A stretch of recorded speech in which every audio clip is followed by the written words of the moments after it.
I don't know if I'm live. I don't know if I'm live. Say something. Say something. Anything. Say a thing. By the way, this stream is sponsored by G Fuel. No, it's not really. I just like it. If you're watching, I wouldn't mind being sponsored. Wouldn't mind shilling, you know. What's up, Travis?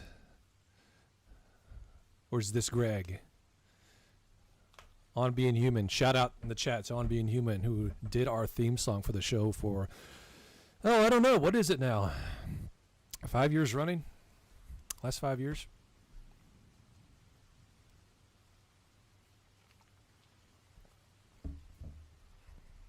Spider 1A, what is up? What's up, Chris?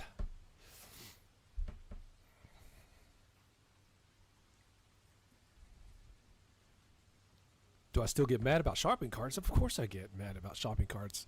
Even more so now because these sorry assholes have been leaving gloves and masks in their shopping carts and then leaving them in the middle of the parking lot. It's just like a bunch of savages, man.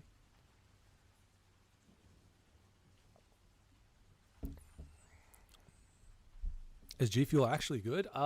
Yeah. I mean, it's like Kool-Aid. It doesn't really give me that much energy. I don't really feel a difference, but it's like Kool-Aid, and Kool-Aid's awesome. It doesn't have any sugar in it. And nowadays when I drink sugar, I feel sluggish and I don't feel very good.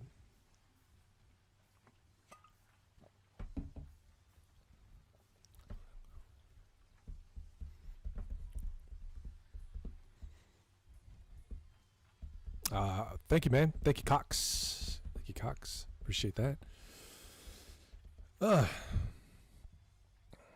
Thank you, Chris. Appreciate that. If anyone is into the TurboGrafx 16, check out Spider 1A's channel. He is probably the top TG16 channel on YouTube.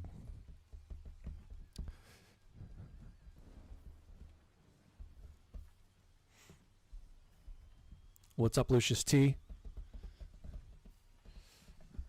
The lemonade, I haven't tried the lemonade. I'm usually going for like the sour stuff. What's the plan for the stream? That's a good question. Well, I guess the title didn't give it away. No, it's a question today for the movie. We're gonna keep it to movie talk because I've been getting so many questions since the trailer went up last week. So I figured a good way to answer a lot of those instead of just writing comments in that trailer would be also to just kind of talk directly, and then that way people who may have the same question can kind of hear the answer too. So we're going to be doing that, and I actually have a lot of behind-the-scenes stuff. I have still photographs that were taken from behind the scenes, and I have a ton of footage. Now, I'm not going to show all that footage because some of it is very spoilery. And a lot of the pictures are very spoilery as well. So, but I will show the things that I think won't spoil anything. If you see me click off something real quickly, that's probably because I realize that I'm giving away something I don't want to give away. Because the trailer actually, for lack of a better word, I did throw it together just because of all the stuff going on right now. I don't know. I was compelled to give people like something to kind of something else to think about. Yeah, like a lot of people I saw a lot of people on my timeline and stuff. Feeling down in the dumps. I was like, you know what? Let me just try to put out a trailer. So I put out the trailer. It's not edited in a way that I want it to be, and I'm working on a third, and the third will be the official one. That I'm going to do in a style of like an old Goonies type trailer, like an 80s trailer that used to have like the announcers and stuff like that. So, and plus there's so much stuff that's not in the trailer. Some of the best scenes aren't in the trailer, and obviously nothing that has any visual effects right now because they're still being worked on. The reason being is because most of the best scenes in here you can't really show because it's going to give a few things away that I don't really want to give away because, you you'll know when you see it. I can't really say, but there's a lot of references to the show, tons. It's one of those things where you're not going to get all of them the first time watching it. You're going to have to watch it a couple of times, and then you'll see, you'll start picking up on a lot of them.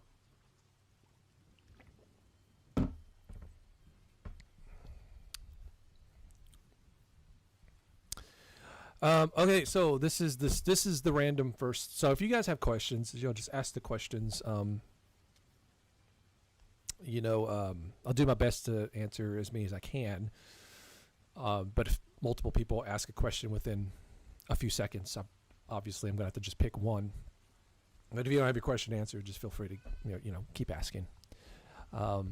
There's Matt Retro Wolf 88. He was actually on set, and funny enough, he was so moved by being on the movie, he realized he had a passion for it. So he's now pursuing a I don't know if career is the right term, but he is pursuing movie making because he just being on the set. I mean, he'll let him speak for himself, but being on the set, he was just like something that he realized he had a passion for.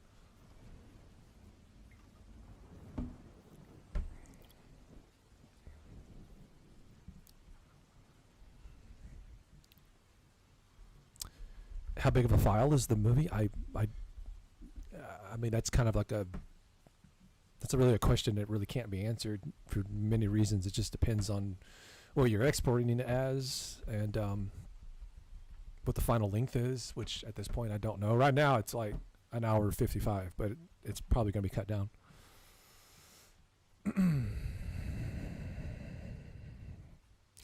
Okay, so anyway, this pic right here is the it was taken after one of the days of shooting. That is on the left. That is Yoshi. He is currently he's doing the CGI for the effects, the digital effects, and he worked on the last Star Wars movie. The scene on the last Star Wars movie where Rey and Kylo were fighting on the Death Star in the water. He did that scene. Like, he was in charge of that scene. And so that's pretty cool. And on his left or right, that is Leon. And Leon came out from the UK to do the special effects on set. So the practical stuff. Most of those had to do with smoke and fire, and we set someone on fire. We literally set someone on fire. No faking that. No digital effects with that. We set somebody on fire. He was in charge of making sure they didn't get third-degree burns. But that dude, yeah, he's got a resume that's crazy. Game of Thrones. I think the DC movie. What was it? Justice League. So that's the kind of stuff that he does, which is pretty cool.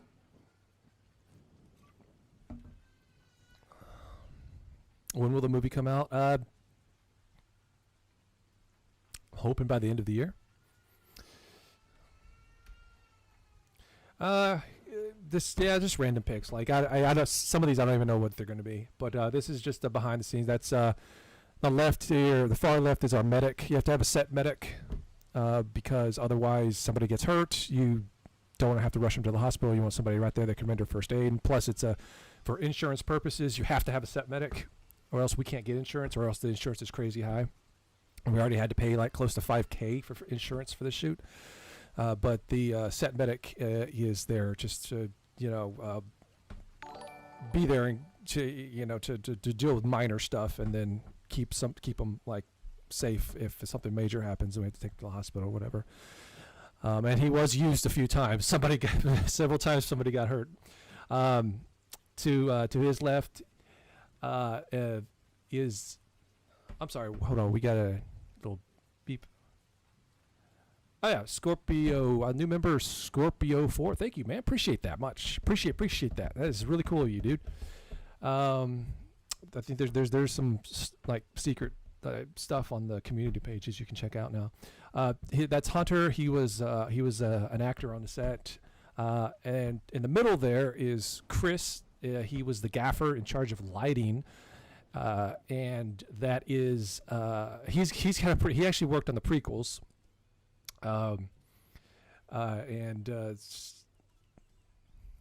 I don't know what he did actually in the prequels, but he worked on the prequels. But he's got a really awesome resume too.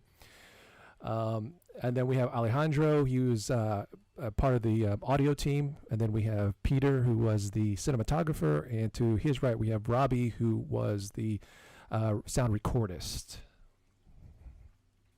So, yeah, audio department actually has to have multiple people. They have to have a team to get everything. This is just a cool shot of something happening.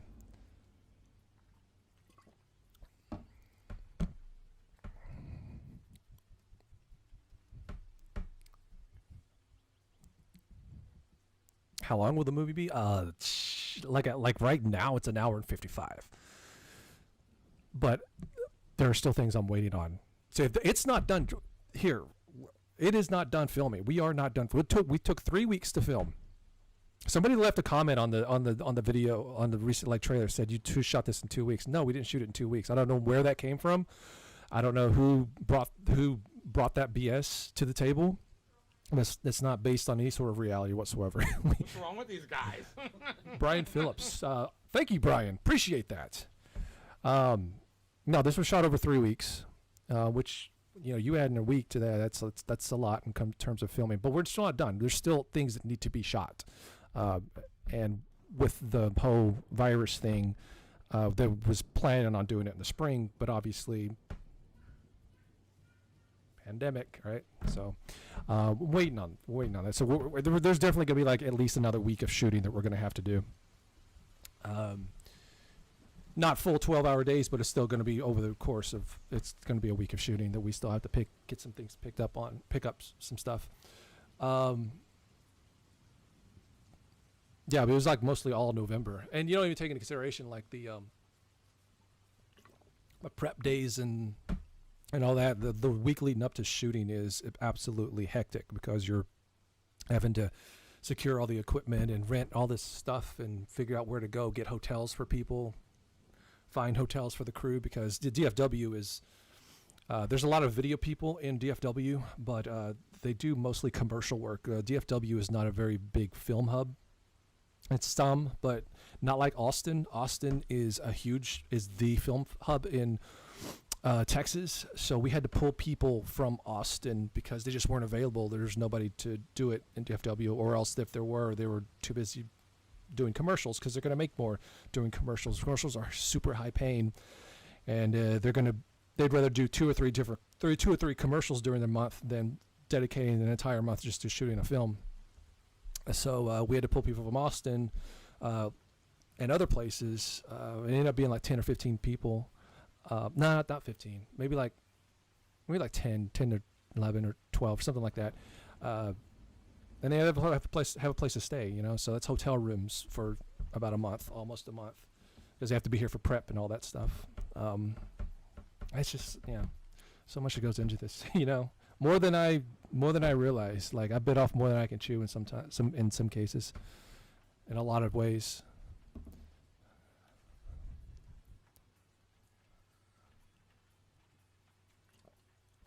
It is what is rated. It is rated.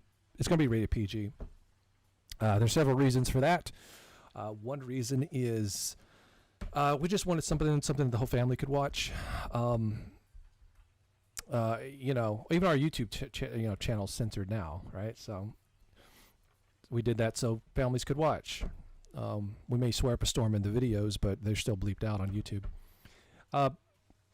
And when you see the movie, you'll know why. You'll understand why. But not a bigger reason, but just a bigger reason. We got Nintendo basically said they're not going to sue us for using the NES.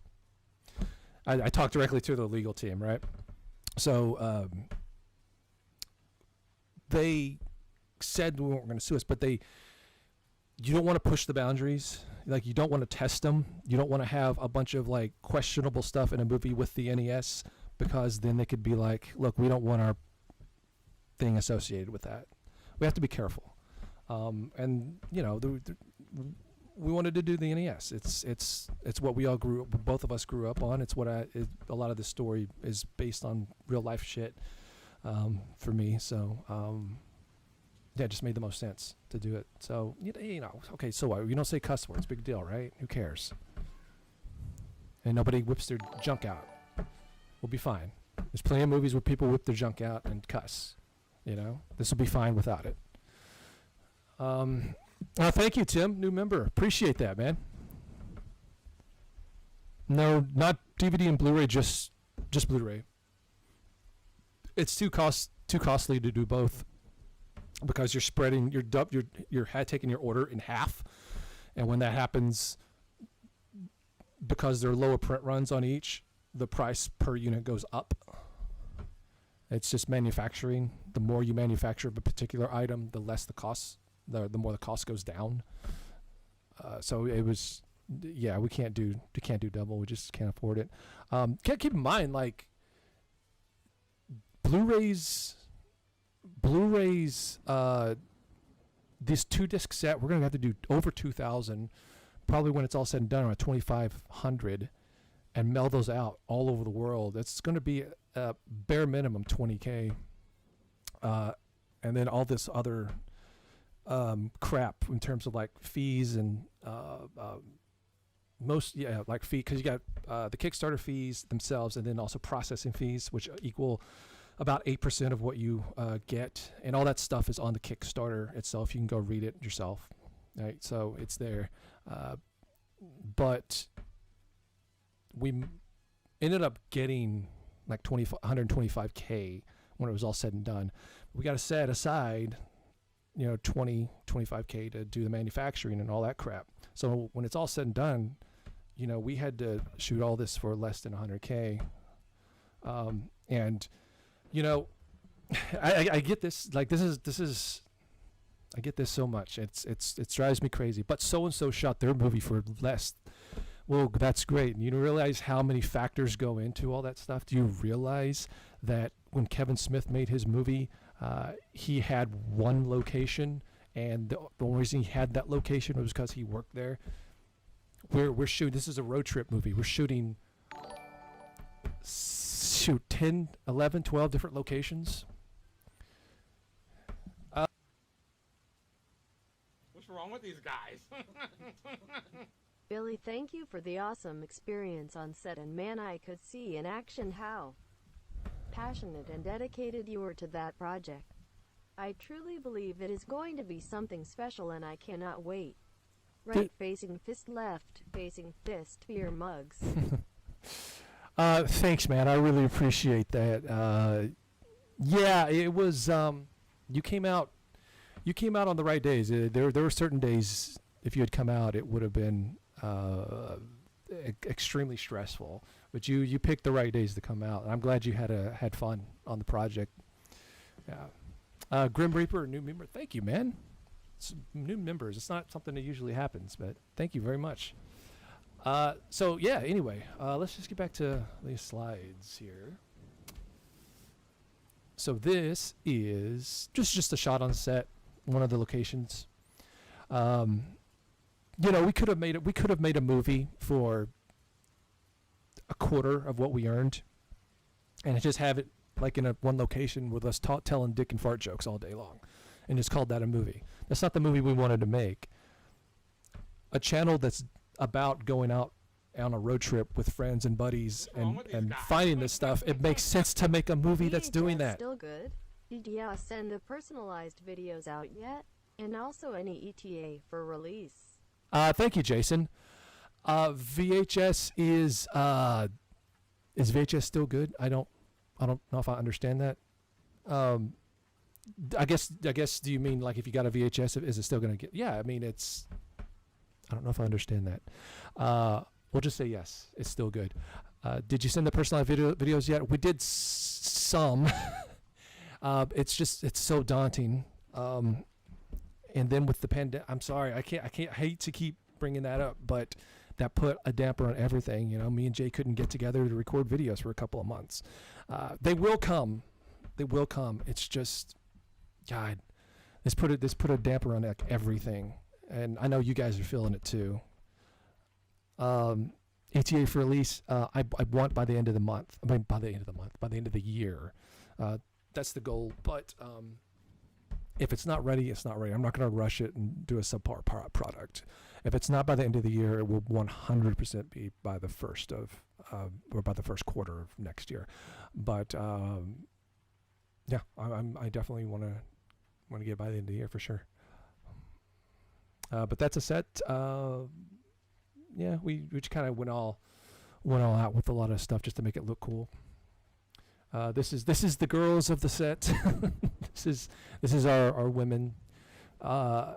They decided to get together and do a little photo shoot. They're wearing. It's traditional. It's tradition on a film set to have a wrap gift you give to the crew, and this was ours.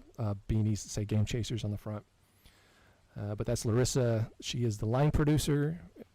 She takes care of the business side of ins and outs.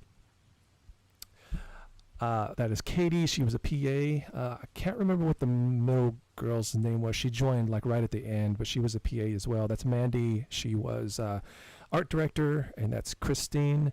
She was the second AD. She's basically in charge of, for the most part, in charge of the cast. Because we had a lot of people on this movie, like a lot, like in terms of actors, like 20, 25, and then like extras, tons of extras and all that stuff. So somebody has to keep track of all them and let them know exactly, this is the day you need to be here. This is the day you need to be here. If you're not going to be here, we need to find a replacement. So she's in charge of all that. And if not, if she wasn't there to do that, it would have been chaos, absolute chaos. And then that is Odette. She was a PA as well. What's wrong with these guys? Oh, I Tim. appreciate the Damn. content you put out on YouTube. I am a late comer to the show. Some would say I was caught slipping. Well, the important thing here, Tim, is that you're here now. So thank you. And man, I appreciate that. That is really awesome of you. Thank you so much. Yeah, so that is... well, I hope you enjoyed your stay, by the way.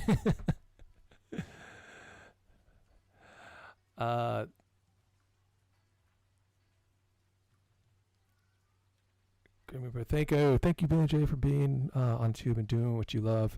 You guys help me keep my head above water when I got divorced, and I would love to work for you. I love the work that you guys do. Sorry, my eye is bogging me here. Can't wait to see the movie. Thanks, Grim Reaper. Appreciate that. Glad we could help, man. What's the runtime we're shooting for? Right now, I'm not really shooting for a runtime. My philosophy is it's as long as it needs to be, or as short as it needs to be. I'm not really saying this, trying to fit it into a box. Whatever comes natural, you know. I don't want it to overstay its welcome, and you know, I'm not going to force it to be any sort of length. It is what it is. But with that said, it's a minute. It's about an hour 55 right now. It's probably going to be in that range when it's all said and done, but I don't know for sure. Is the movie still untitled? Unfortunately, it is. Unfortunately, maybe I should do some sort of like naming contest or something on that. So this is us looking at a daily on the field monitor, one of the field monitors. I think Chief did something that cracked us all up, and so we're all laughing. That's Joe from GameSack in the middle. He came out for a few days. What's up, John? I think I know what they're cracking up at, but I don't want to ruin the joke. So there. This is a little set we built.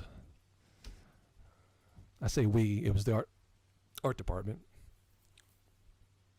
This is the 80s living room, the throwback to the 80s scenes. We shot some like scenes that are flashbacks, so they are with kids, and that's the 80s. So it took us a while. It's extremely hard to find a house to shoot. It's got to meet certain criteria, right? Because it's got to be able to fit the angles that you need to put crew and all that other stuff. It's got to have the aesthetics, and generally people don't want you going in and tacking up like wood paneling to their walls. But luckily, I just happened to find this house that had wood paneling, so I'm like, can we use it? And it was vacant, and that was one of those things that just kind of happened to just fall into our lap that worked out perfectly. Wow, we got a lot firing of little Lazy Bee. Any plans of doing a movie roadshow in Europe? Yes, drop by Austria. Man, I'd love to come to Austria. Thank you, by the way, for that. But there's no plans for that. But that's not to say that wouldn't be something we could do in the future. I mean, it all depends on how people, What's wrong with these guys? Just receive wanted to the movie, thank you right? once again for being the reason my best friend and I bonded in his last years. I am happy he got to meet you at TMG 2018. What's wrong with these guys? Oh, Any damn. plans of doing a movie roadshow in Europe? If yes, drop by in Austria. All support from the other side of the pond. Yeah, I just answered that one. Thanks, Lazy. I appreciate that. I don't know. It just depends on, if the movie's received well and it's something we could do. I mean, I wouldn't mind doing that. It'd be kind of cool. Shawnee, I just want to thank you again for being the reason my best friend and I bonded over his last years. Man, that's hitting me, man. Come on. Geez. Just thinking like making this little YouTube show, you affect people like that is just crazy to me. Dude, thank you for watching. I'm glad. I mean, if we could do anything to help, man, I'm glad we were able to do it. That's pretty crazy to think, actually. Thank you, man. Sorry for your loss. But I mean, I'm really bad at like this type of thing. Like I don't know what to say. I'm very emphatic. What's the damn word? I can't even talk right now. I don't even know what to say, dude. Like it's just makes me feel bad, but I don't know. I'm just glad we can help you. Grim, really? Thank you, man. That's some kind of guy in a rocket there. You guys are very generous. With a hunt for nostalgia. I kind of had the funny idea of just like calling it like Midlife Crisis the movie or something. I don't know. But anyway, that's the house. That's the entire crew.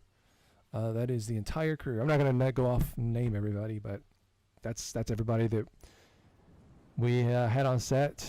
That I had to write checks for every Friday. Well, there's a little bit of the main cast. I was just okay, Chief. There's Chris, there's me, a couple others, but for the most part, yeah, that's the entire crew. This was the last day of shooting. This was, I guess, the wrap photo.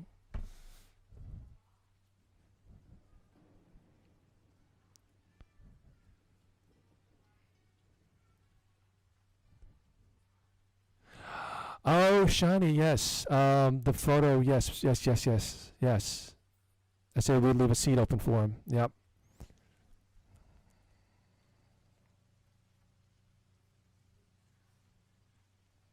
Yeah, that's absolutely something we'll do for you, man. Absolutely. Even if it's a packed house, I'll sit in the aisle if we have to. Yeah.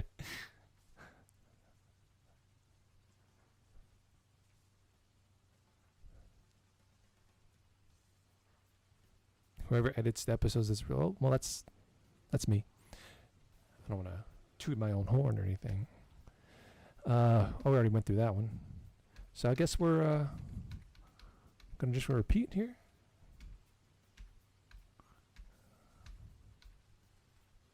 Well, I got more than that. Let me actually do something real quick.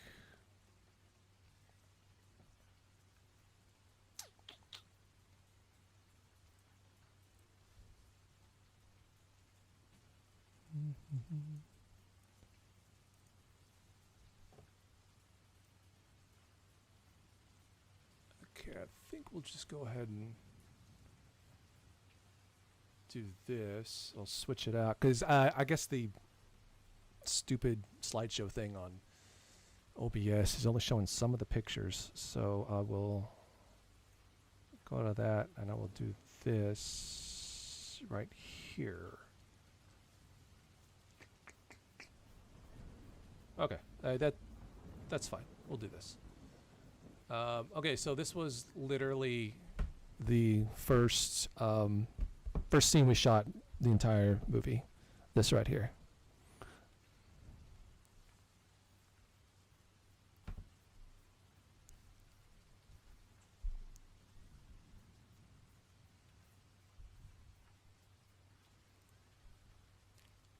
Shawnee, yeah, you're right. You're right about that for sure. Not Cage.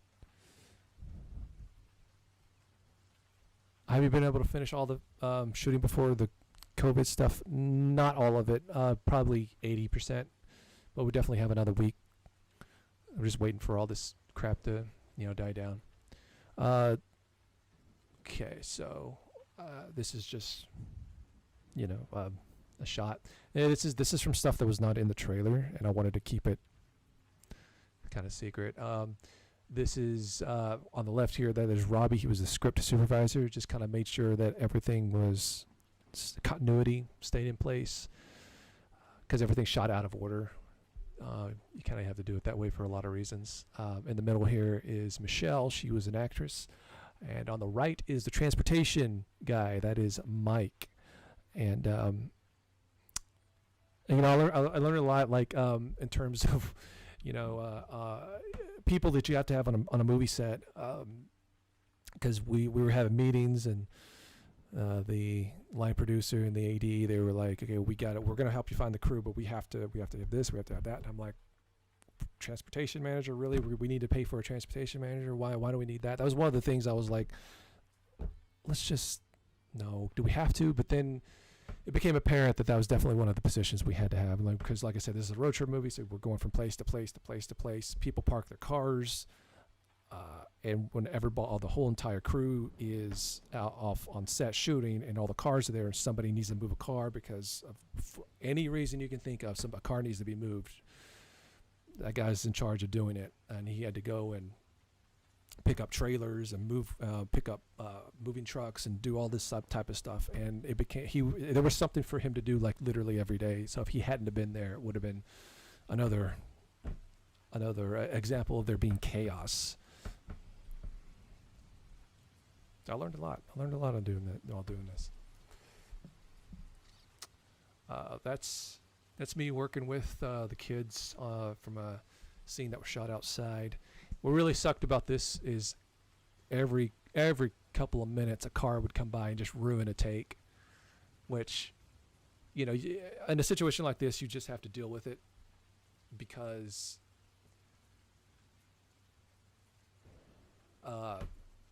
you can get permits to shut down streets, but you can't shut down a street like in a residential street like that, because people got to be able to get to their house. I mean, you can, but it's just we're talking like you have to pay police officers to come out and stuff, so it ends up being like thousands in this situation. Not always, but in this one. So we'll just have to deal with it. This is that house I was talking about, the house that was the flashback house. So it was, like I said, it was an empty house, so the art department had to go in there and they had to get sofas and pictures and knickknacks and Christmas trees, and they had to basically create a living room, tables, chairs. This is all stuff they had to go out and get and buy and create and make it look like an actual living room. That's Mo. He was the production designer, so he was in charge of most of that.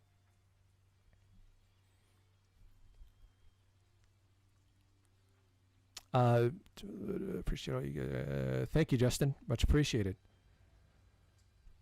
Will there be movie posters? Yeah, there'll be movie posters.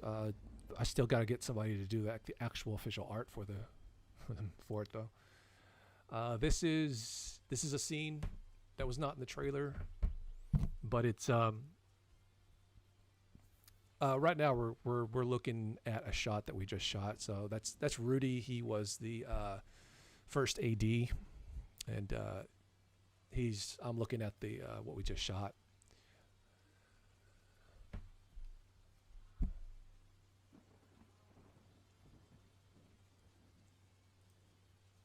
That's a field monitor. Don't know. Just one of the shots that one shot of Jay. This right here ended up being like one of the coolest shots in the movie because, right, you don't see right behind him is this camera is on a rail dolly, and rail dollies are, I mean, they just basically look like two pipes on a sawmill, but these things they're not cheap. Like they cost like $1,000. We rented this one, we didn't buy it, but the reason they have to be so precise. It can't be just like two pipes. They have to be so precise because even the slightest little bit of imperfection, the camera's going to bump. And so the goal is to get smooth, really, really super smooth dolly shots. And this ended up being like a really cool shot because you're going in between all our heads and shooting on that other actor. It turned out really super cool.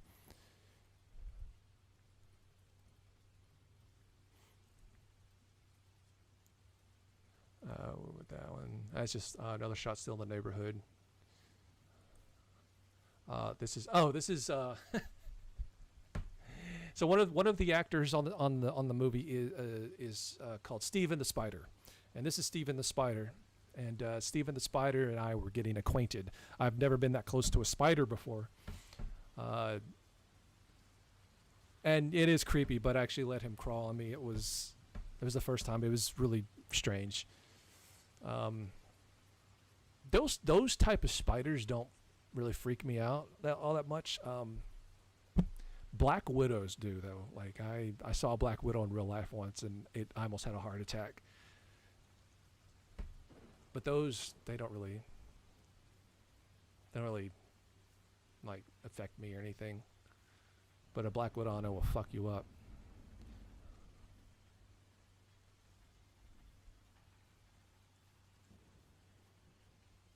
Completely, Anthony asks, completely unexpected difficulties while shooting. Yes, there's lots of them. Everything from like things not working when they're supposed to, like the car breaking down the first day. The movie car, the car that we have to have for the driving shots, breaks down the first day.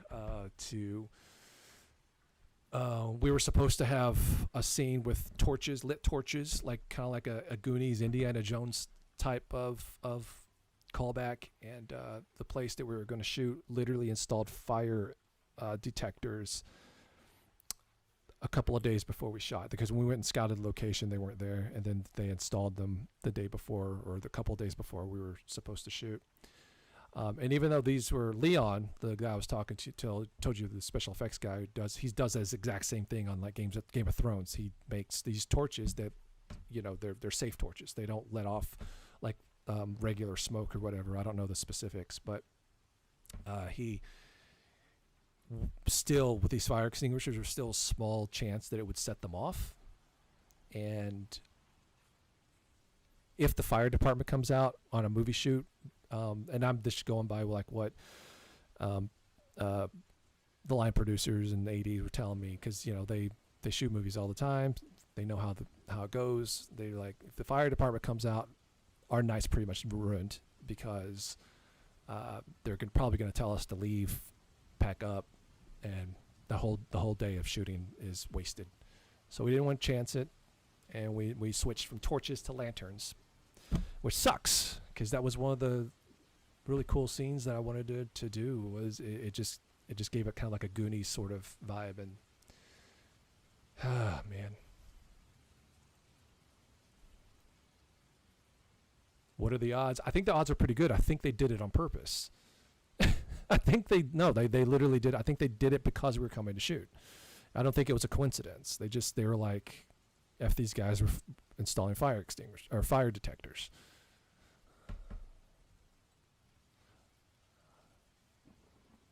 Hey, what's up, Albert? Albert, Super AJS. He was another person that came out on the set. He actually has a cameo in the movie as well. Oh, the movie was definitely fun to make, but it's stressful as hell because you're dealing with so much. You got a lot of weight on your shoulders. You want everything to go right. There's a lot at stake, and not everything's going to go right. It's Murphy's Law, and so when it comes to making a movie, it's not will there be problems. It's what are the problems and how are we going to deal with them? How are we going to fix it? How are we going to overcome it? How are we going to get around it? That's basically what it boils down to. My biggest hurdle was time. I didn't have time to do a lot of the things that I wanted to do. And a lot of that's the product of the script. There's a lot of characters, a lot of dialogue between characters, which means you have to get coverage in different angles so you don't have... I wanted this to, it's a Game Chasers movie, so I wanted it to be grand. So it's not too many characters. It definitely isn't too many, but the more you add, the more I had to take some out of some scenes just because I had to dial it back. But time was definitely the biggest obstacle. Time and weather. Weather was another big obstacle. Which caused continuity problems because one day we would shoot a particular scene, it's raining, and then the next day we continue the rest of that scene, and all of a sudden it's sunny, and you see that in actual movies now, like not to this extreme because usually they have extra days that they can afford to go back and shoot or have safety days or whatever. We don't have that luxury, but you can still see that sometimes. If you go back and watch a movie in the same scene, you'll notice that like the lighting changes even if it's outside because maybe one particular shot was when the sun was like overhead, and then like it's all of a sudden it's sunset, and then back to overhead and back like Luke in A New Hope. You can tell like some of the Tatooine scenes just in like in one angle, all of a sudden it looks like it's sunset. Yeah, so that's a common thing, and you just gotta figure out how to get around it. And sometimes you just say, "Screw it! It is what it is." Oh, yeah. So this one was. This particular shot took about an hour to get. It took about an hour to get, because this is like we're talking like.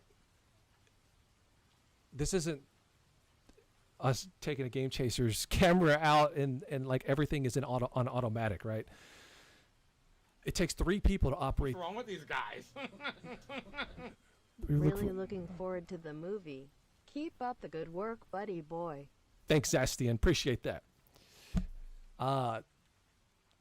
This took, we got the cinematographer and he has 2 camera assistants. So one person is basically pulling focus, and then he's moving the camera and making sure the exposure stays consistent and everything stays in frame. But one person can't do all of that on a camera like this.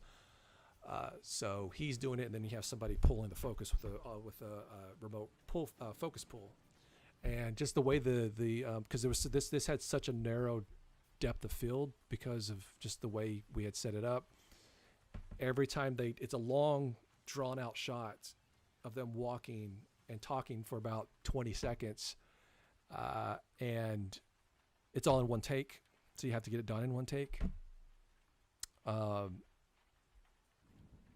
no mess ups, no, because we didn't have time for coverage or whatever. We didn't want to do coverage. I didn't want to do coverage. I wanted this to be a one long take. I just thought it would look better, and but it just like it would go out of focus just slightly, just a little bit because the depth of field was so narrow. So we'd have to redo it, set it, redo it again, and I swear we did this. It felt like 15 times, but finally got it right.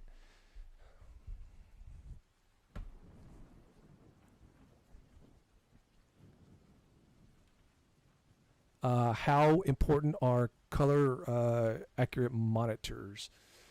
Very important. I actually had to spend $500 to get this sucker right here. This is a Rec 709 calibrated monitor. It's above the my editing monitor. But I had to get that just recently because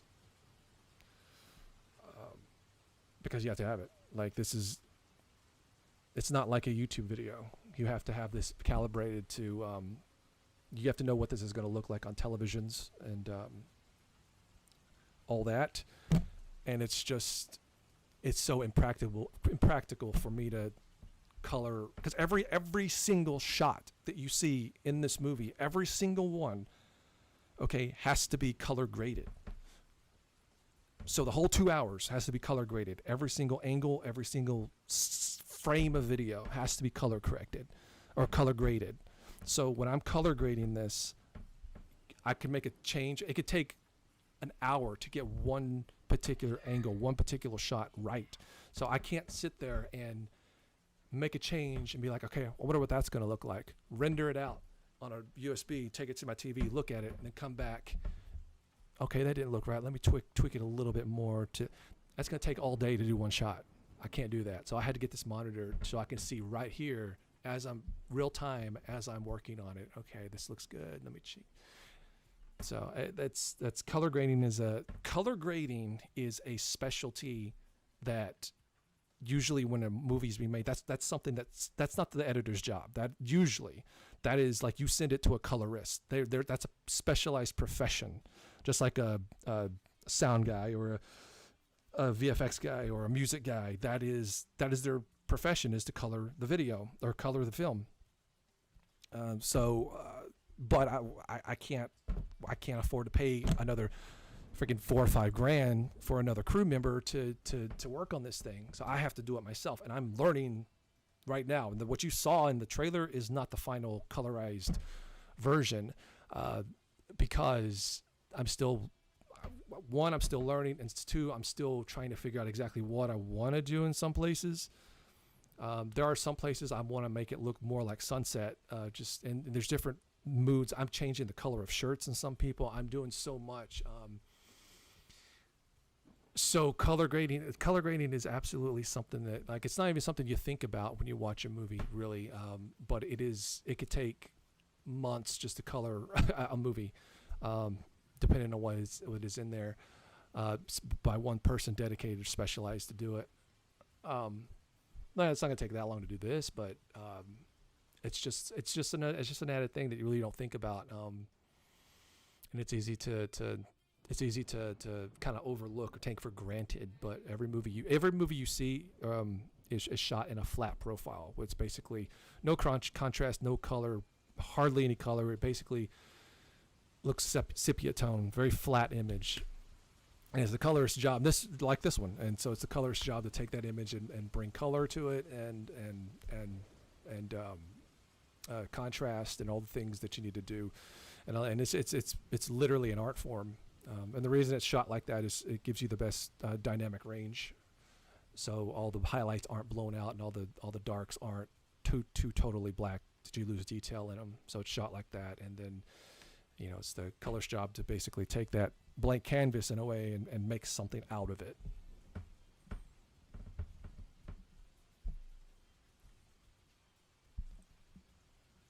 This is me and Eric in the movie car. See all those gizmos and all that stuff back there. That's, the art department had fun messing with all that stuff, creating it. Is the movie gonna be on any streaming services? I don't know.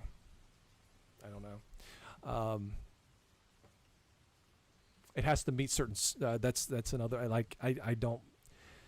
It has to be certain color specifications and all that stuff, which is another reason why I needed a monitor to see what it's going to look like in those special. If it's probably never going to happen. It's 99% sure. But if, say, Netflix was like, yeah, we want to put it on Netflix, then they have certain color specifications that you have to export it as, and so I need to be able to.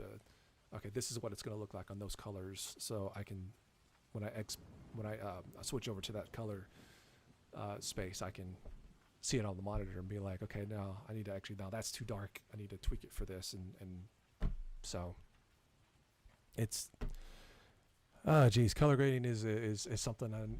Yeah, it's a whole other beast. It's not something that I really thought about until I had to do it.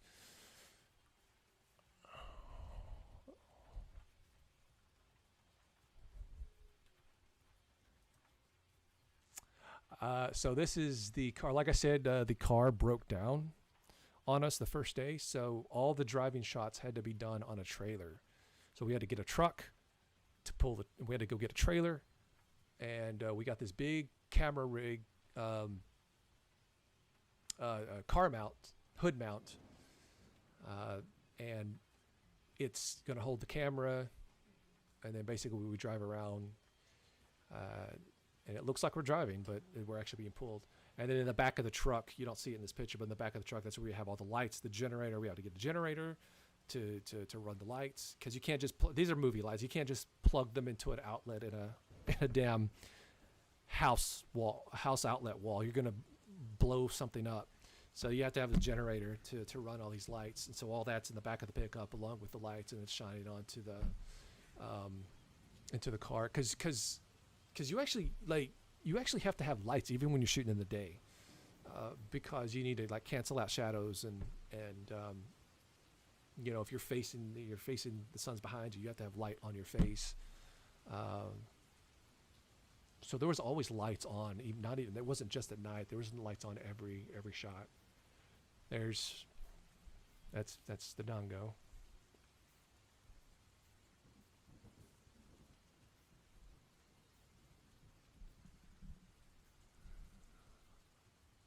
Did I have to do much rotoscoping? I'm having to do a ton of rotoscoping, yes, because I'm doing sky replacement. Doing sky replacement in some places. But yeah, I'm having to do a ton of rotoscope. Actually, I will... I'll show you some of the rotoscope I'm doing.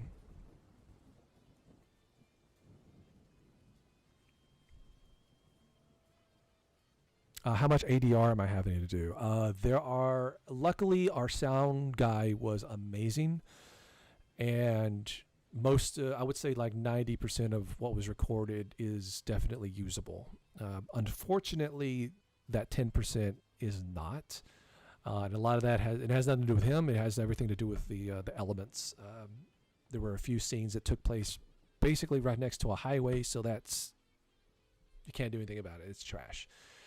And then on another day, it was raining and windy really hard outside, and so you just, it's unusable. So I'm glad, because ADR is a nightmare. I do not want to have to. I don't want to do ADR if I don't have to. But so we got lucky. We got lucky with that.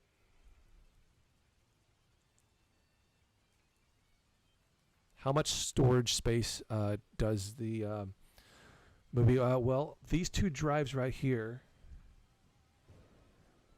those two drives house the movie. They're both 10 terabytes each. One's full, and then the other one's about 70 to 80% full. But of course, I have backups, and these drives are like $350 each. And I had to get them especially for this, because they're the most reliable and everybody trusts them. And I've had so many hard drives go out on me.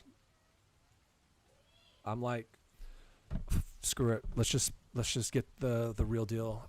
The ones that people are basically are like, these are the safe ones. And then I have two more that are backups to that. Because of course you have to back everything up. You'd really want to back it up 3 times, or you want to have 2 backups, but I can't really go out and get 2 more drives right now. It's a lot of damn money. But I do have it backed up at least. And honestly, I probably shouldn't have them in the same spot, but I should probably just take them to somebody else's house, but I don't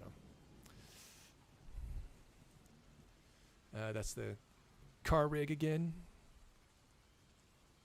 Yeah, I mean, we're talking about that's a lot of memory because that's we're we're talking raw files. Now, for any of those who know about photography and video, you know that raw files are extremely large, but they give you the most quality. You're allowed to go. You can go back there and adjust the exposure and color, temperature, and ISO and lift, gamma, gain, all that stuff. You can highlights. You can change all that in the raw files. So you have to, like, we could have shot this on ProRes, but I was like, no, screw that. I'm getting the highest quality files I can get, and that required us. If we're doing ProRes, I could have just fit all the footage on one drive easily. But no, screw that. We're gonna go raw. We're gonna go raw with it. What brand the hard drives? They are. Crap. I don't have any lights on in here. Yeah, I don't know. The ones with the blue lights on them. I don't know what they're called. I forget what they're called. Let me see. I don't even see the name. Lexor? That's not Lexor, is it? I don't know. I just know they were expensive as hell. Here we go again. As I was talking about, you have to have lights even in the middle. This was like 1 PM, and we got lights set up.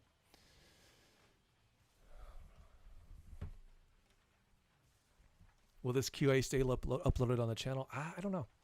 I don't know. That's Chris the gaffer again, and Rob the sound guy.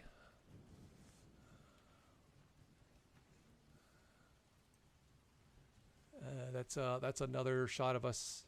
See what happens several days before shooting. You have to go in there and plan everything out. So I'm in there with Peter, the cinematographer, and we're going over shots. Guys, we can put the camera here. We can get this angle. We can do. This person's going to come out this door. We kind of do like a rough blocking of everything that's going to happen, because that way when they go in the morning to set everything up, they already have a plan. They know what they're going to do, and they just get it done, because time is money. So we got to get everything. We can't be jerking around. This isn't like regular Game Chasers where we jerk around for half an hour or like half the day and talk about Transformers and crap like that, and then maybe after, at the last 30 minutes, shoot something. No, these guys are professionals. What's wrong with these guys? Unlike us. You guys have given me a lot of laughs. Have fun releasing the movie. Thank you, Matt. Appreciate that. That's very generous of you, dude. But yeah, this is so we had to go to every location days before and spend all day just and then Chris, he'd be like Chris the gaffer, he'd be like, hey, I'm going to need this light here. We need to go get this, so he'll have a better idea of like what we we need to rent, what we have to get in terms of equipment rentals and all that stuff. This is something that was not in the trailer. I don't want to talk too much about it. Oh, there we go. That's me hanging out with Steve the Spider.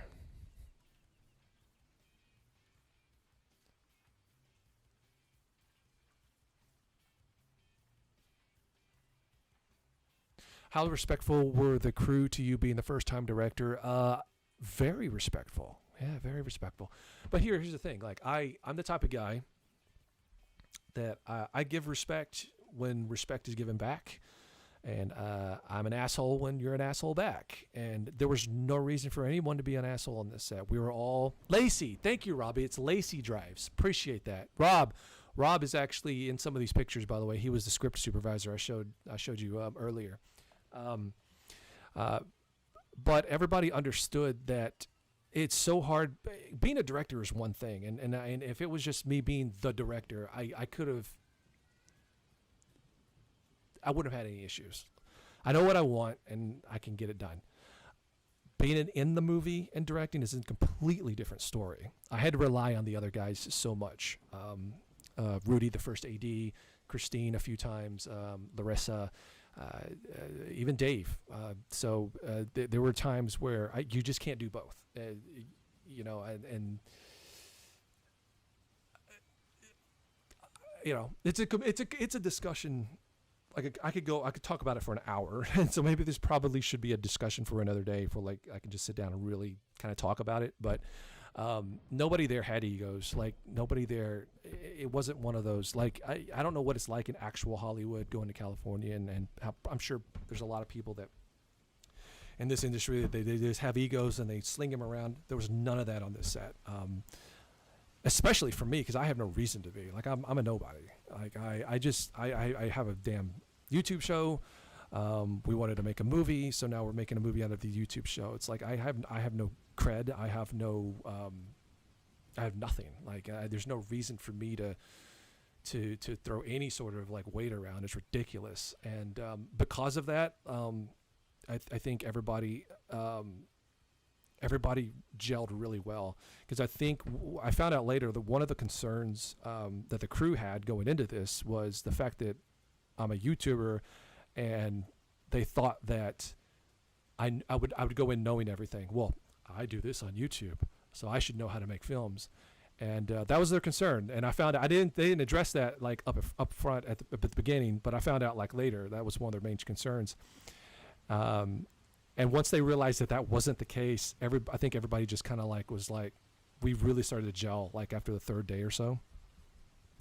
And I was told that it was a relief, because I was like, guys, like I know what I want, but I'm going to rely on you to tell me if it's possible or not. And if it's not, then fine, it's not. Let's just get it done. Let's do what we need to do.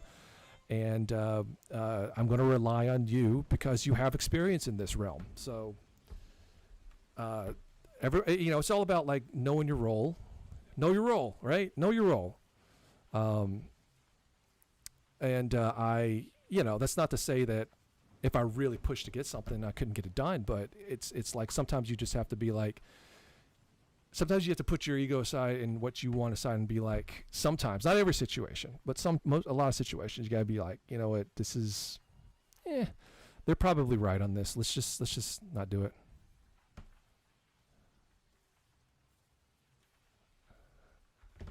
So yeah, but yeah, there was no, and everybody on set was just super cool.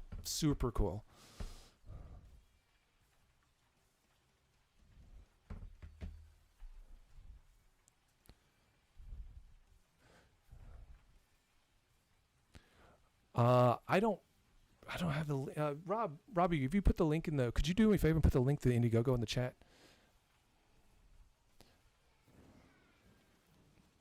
Retro Ryan wants to know, what was the happiest memory and the worst memory from shooting? The happiest memory. That's a very good question. The happiest memory was. There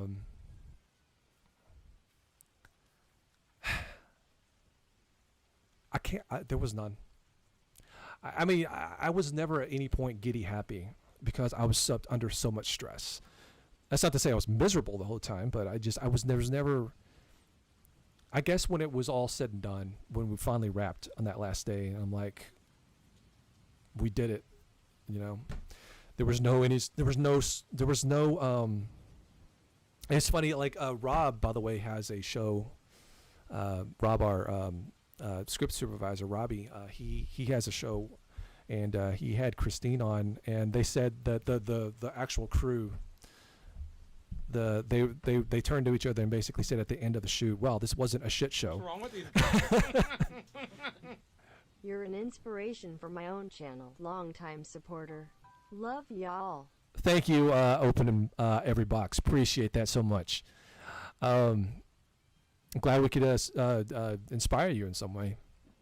But yeah, no, they said they were like, apparently they turned to each other and said this wasn't a shit show. They thought that going into this it was going to be a shit show, because a bunch of YouTubers thinking, you know, look at us, we're YouTubers, don't know damn thing about making a movie. You're going to go in and try to, and it's going to be shit. It's going to be a shit show. But it wasn't.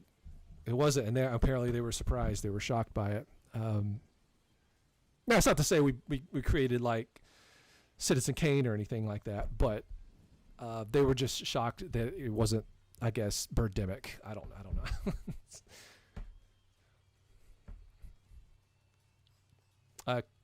Can't post the link. Yeah. Let me get it here. Somebody was asking for it.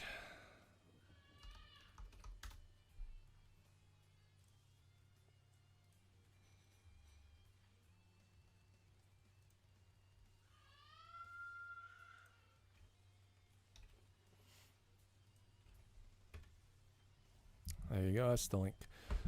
So when's it coming out? Just turning in. That the goal is by the end of the year.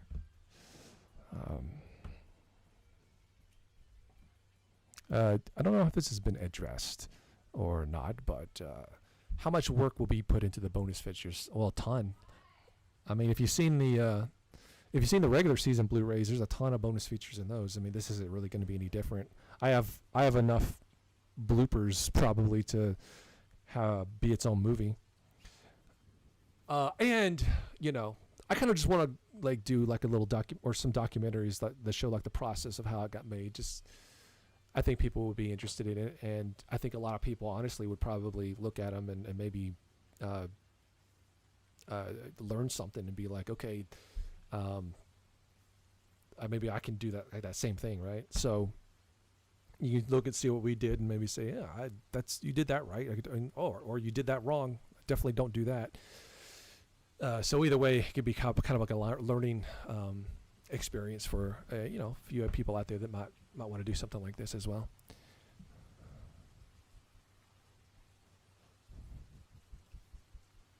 What was the hardest thing about directing your friends?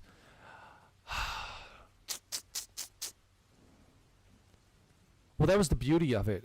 These roles were cast with these people in mind already, so I didn't really have to do much direction when it came to the acting stuff, because I already knew how they were going to be, and they were how I envisioned it. So it was like, just be you. That's it. Just do that. Just do what you normally do. Just do it here. That was it. I mean, it's not like I had to really do much direction in terms of that, which made my life easier, it made my life a lot easier. Just let people be themselves and let it flow naturally. Don't worry about getting every single thing on the script perfect. Just let it happen. Now, with that said, there were a few times where I butted heads with Jay, and like, dude, you can't. It has to be this way because this makes sense later on. And he was having trouble. He didn't like himself in a certain light in a certain couple situations. I'm like, dude, the reason it's like this is because this happens later. It makes sense in the story, which I get. Whatever, I get it, but it's like, so I had to be like, dude. I think finally he got it, and we came to a compromise. Just pre-ordered the ultimate combo pack on Indiegogo. Can't wait.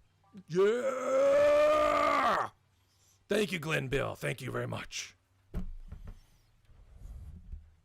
Is John Riggs in the house? Well, hello, John Riggs. How are you? How you doing? Oh, yeah. Wait, so you've raised 300K or 160? Neither. We haven't raised either of those.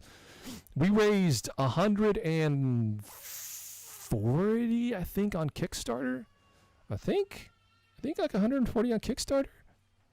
But there's fees that are taken out, and that's something that people don't think about. Like I hear comments, and I'm like, nobody does any thinking anymore. Okay,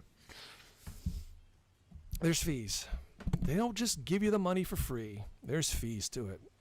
So out of that initial Kickstarter, we got about 125, 123. I don't remember what the actual number was. It was something like that. And you can see, like on Kickstarter, what we made, and you can read up on what their fees are and what the payment processing fees are, and you can do the math and you can add it up. I will. I've gotten a few comments by people who are questioning the movie funds, and I'm just going to leave it at that because they're not even worth my time because they're idiots. But it inspired me. It inspired me. So what I'm going to do, and it won't be this month, because I think taxes got pushed back to July or something. I think it's like July. Right now, my accountant is handling it. We have an accountant, a special accountant for the movie, because do you realize how much you have to take an account? Do you realize how much money you have to account for when handling a project this big? It's insane. You don't think the government wants their part in all this? You know what? They're going like this right now. They're right now knocking on our door. Hey, we have an accountant right now. Now, luckily, we spent all the movie funds on the actual movie, so we're fine, but it's all business expense, right? So right now, the accountant is going through the numbers. He's doing all that stuff, blah, blah, blah, blah.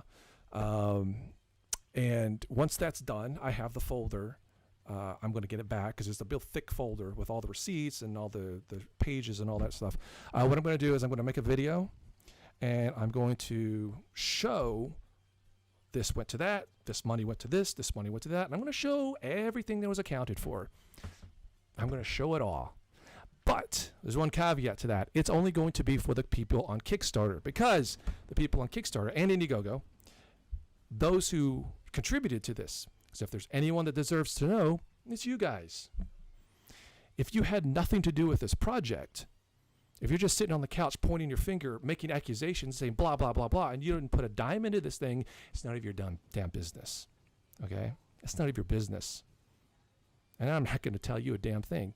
But for everybody that contributed to this, I'm going to be as transparent as hell. So I'll put it up on Kickstarter privately for all you guys, all you 2,200, 300 people or whatever. It's for you. Transparent as hell. You'll get to see everything. But if you're going to just sit back and cry about it and had no stake in this whatsoever, you just want to create waves and make accusations and be a complete dickhead, I don't give a shit. Keep crying, because you're not going to see a jack shit. Okay?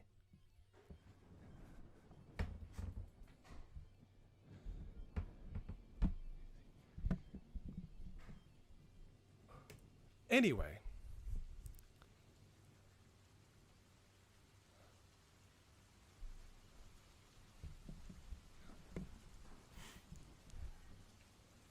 Yeah, it just I don't get it. Like I don't get it. Like people make things their business when it's not their business. It's none of their business. None of their business. But they're going to sit there and make accusations. I'm getting these comments. I'm getting these comments on videos. Like every day, it's another comment like that. And I'm done with it. I'm absolutely done with it. But now I'm just going to be. I was always intended to be transparent. I always intended to be transparent. But now that transparency is only for the people on Kickstarter. Everyone else can suck my balls. Sorry. It's none of your business. It is the business of the people who contributed to this. You people who contributed to this. You people who keep pre-ordering. It's your business. It's your money that went to go make this thing. And I will be 100% transparent with you and only you, because I give a damn about what you think.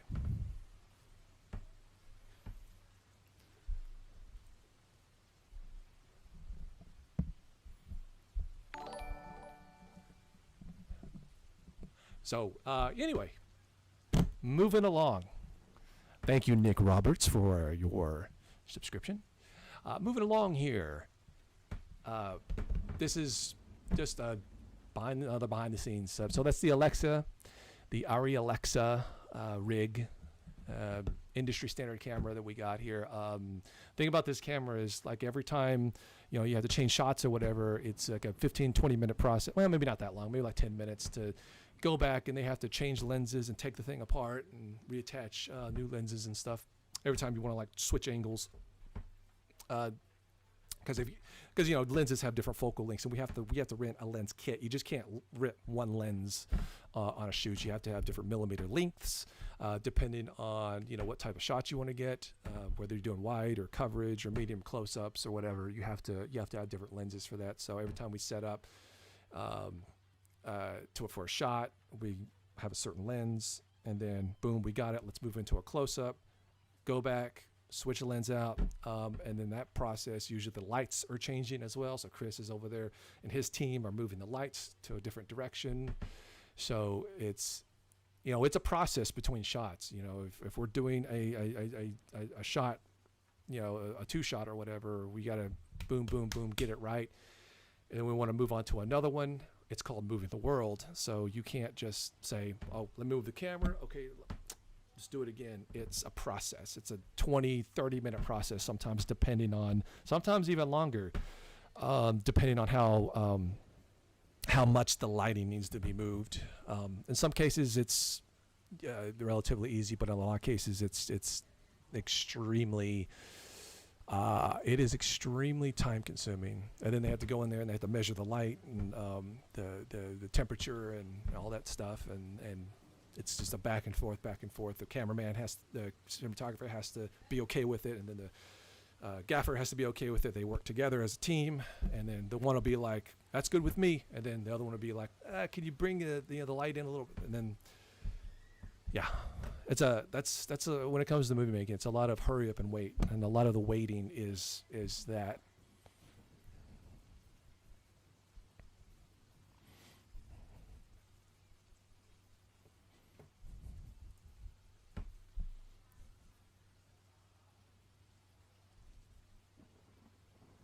Hey, Pixel Culture, pretty much.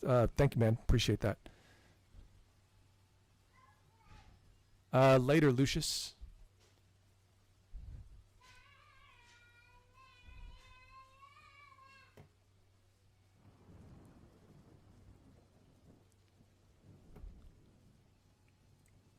Rob, I am making you a moderator. Congratulations. You're moving on up, son. Another location.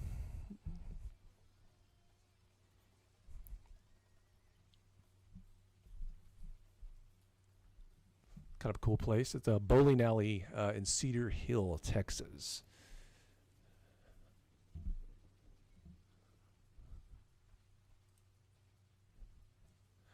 This is me. What was I doing here? More than likely, I was going over the lines. What's wrong with these guys?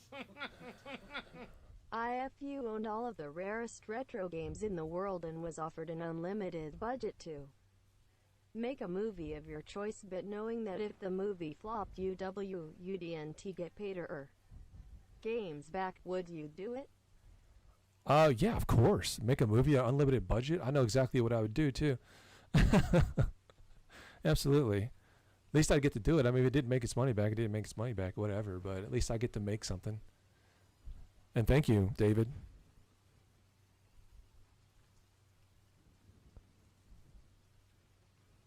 Yeah, on this one, I am. I'm going over. We're rehearsing. So this is one of the really awesome days where I actually didn't have to be in camera. I could just sit back and just work with people, and so I'm going over lines with them. That is actually young me, and his grandfather, not his real grandfather, the actor grandfather. Billy, overall, you happy with what I have? Yeah, absolutely. If I wasn't happy, I'd be a lot more depressed than I am already. Probably be suicidal. No, strike that. Well, maybe, probably. This is us looking at a. So they're shooting. This is the kids, and they're shooting in the living room, and I just get back to. I get to sit back and watch. I just get to sit back and watch. Which was those were the cool times. Will the Q&A be uploaded to the? I don't know. We'll see. More location, not scouting, but well, I guess kind of scouting at this point. Because I wanted to use this particular spot for something, and I think Larissa or somebody basically rained all over my parade and said we couldn't because it was too far away from the restrooms, which I think it was like God, what was it like? It was very. It's really hard to get to. You guys basically have to go to golf carts, get on golf carts to go to this area.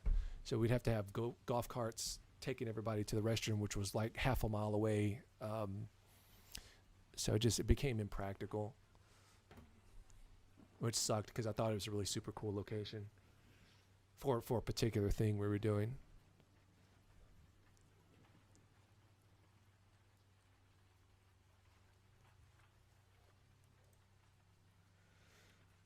Just more at that location. This day sucked. It got down to like 37 degrees and started raining. So yeah, that was an ass of a day. Thank you, Devastator Zero.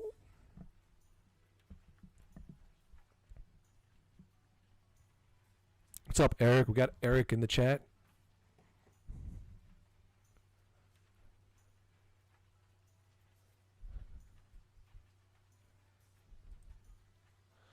This is Game Dave next to the movie car. As I said earlier, the car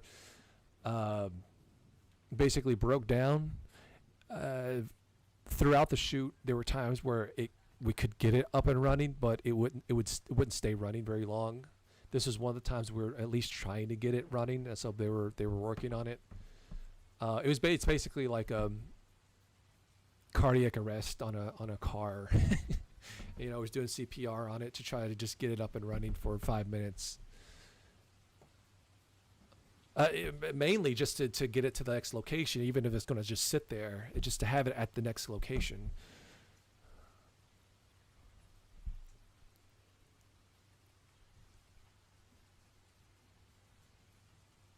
How much of a role did Dodongo and Melvor have? Well, Dodongo had a role in acting. He was supposed to be in many different scenes, but he only showed up to one of the 3 scenes or days. So Dodongo's only in one scene, and that is Dodongo. That's you give no one to blame but Dodongo for that. He would have been in more, but he literally just did not show up. Melvor just didn't show up for anything. But we weren't expecting Melvor to show up for anything. He just couldn't do it. And I'm not going to get into personal stuff. He just couldn't do it. Not being lazy, just, I'd love to be able to blame it on being lazy, but I can't. Life took him in a different direction. Is it a close-up of the Ari, the beautiful thing. The thing about this camera is it's not like it's not like a camera you go and get at Best Buy or something. The body is separate. You have to buy the batteries. You have to get you want a viewfinder on it. Well, that's separate. You got to rent that too. You want a handle for it. You got to the matte box, the lens, everything is separate on it. And just the body is like 40K. But then you start adding all this other stuff onto it. I think this particular rig was about, with the follow focus and then the wireless transmitters and all that stuff, I think it was around, I think they said 85,000. So another one said 100K, but I don't know. Now we didn't buy it. It was rented, but obviously the more so the cost, the more it's going to be to rent it as well. So this is us with our young selves. Now you'll notice that, and I got a comment on this, on the trailer, that people were wondering why the Nintendo was taped up. And I mean, why do you think the Nintendo's taped up? It's a logo.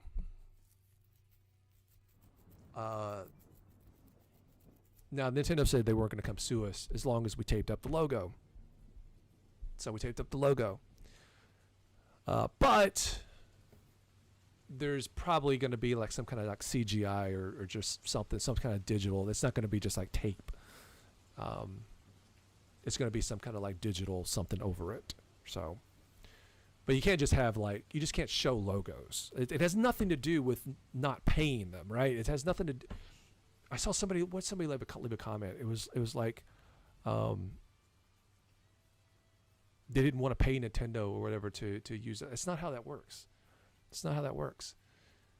You know, we could offer Nintendo $100,000 to let us use the Nintendo logo. That's not how that works. They're going to say no because they have to.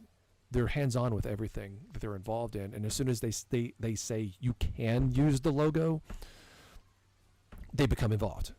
So that means whatever you do, they're liable for, and they have a whole legal department that, like, they're very particular, and they will spend a ton of money to assign people to any project that they have their name associated with.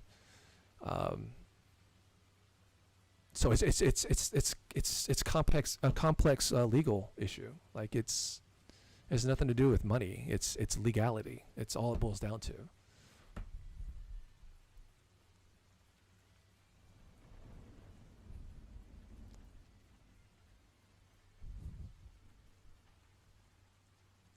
I don't really stream much on Twitch. No.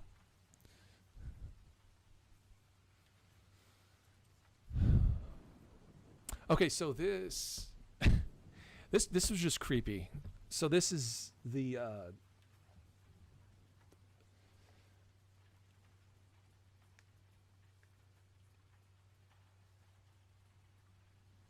this was the that okay. So one of the locations was this house, this creepy house, and in this creepy house there was this creepy room filled with a bunch of porcelain dolls, and it's like a secret room too. It's just weird. It's like you think you're opening up a closet, but then you open up to this room from hell, this demon seed room here, and you go in and you feel like you're going to be like sucked into some kind of portal from hell. Just wanted to thank you. Both Game Chasers and Toy Chasers kept me really entertained during these few months of quarantine. I can't wait for the movie. Best of luck. Thank you, Abel. Appreciate it, man. Thanks so much for that. Glad we could do something to keep your mind sane. Yes. So, I mean, right here we have this I hate these raggedy, I think what they call Raggedy Ann dolls. I don't remember what the exact name. But yeah, they're just creepy. I don't like them. And then we have these guys right here. They're just creepy. But I think the worst ones was like this. It's like some kind of demon doll. Why this is even in here, I don't know. And I actually asked the lady that owned the house. I was like, so is that doll room haunted? And she's like, no, nothing's here haunted. I do see a ghost cat from time to time. And I'm like, I'm sorry, what? She's like, yeah, there's a ghost cat that's running around here. Sure that's not a real cat? She's like, no, it's a ghost cat. I'm like, huh. Oh, shit. You know something? Dude, Eric, are you still here? Because I'm seeing orbs in this picture. I'm not. Is that orbs? What the hell is that? That's not. There's no way that's on the carpet. It's too bright. What is that? Robbie's the one that took these pictures, by the way. Robbie, if you. This isn't in any of the other pictures. It's from the same camera. Seriously. Dude, that almost looks like an alien face. Look at that. That is a gray alien face right there. Look at that. You guys see eyes, slit for a mouth. Holy shit.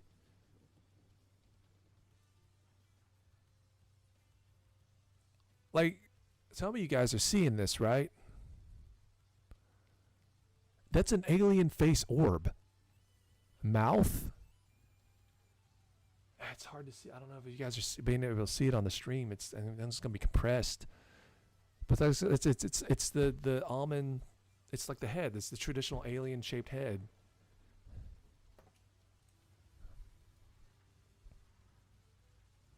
Or is that the ghost cat? Is that the ghost cat?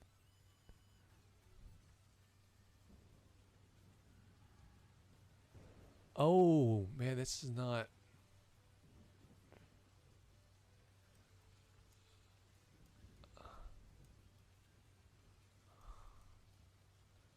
Dude, what if we see something really creepy in here? We really need to examine this.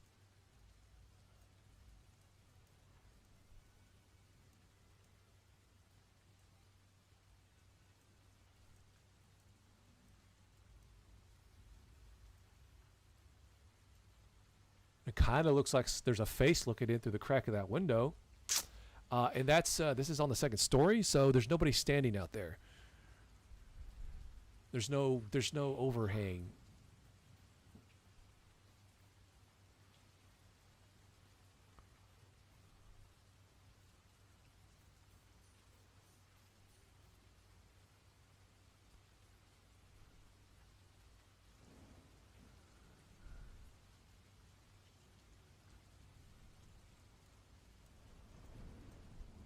That is definitely like that's literally. I mean, there's no doubt about it. That's supernatural. During the pick outside the room too, but I'm assuming just in that area, right? Like no other place in the house, right?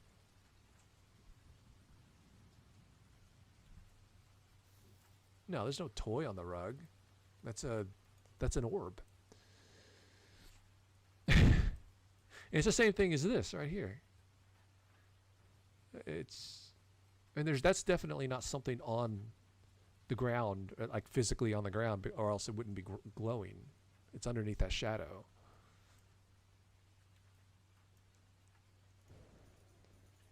Wow. Look at that. Look at that. Huh.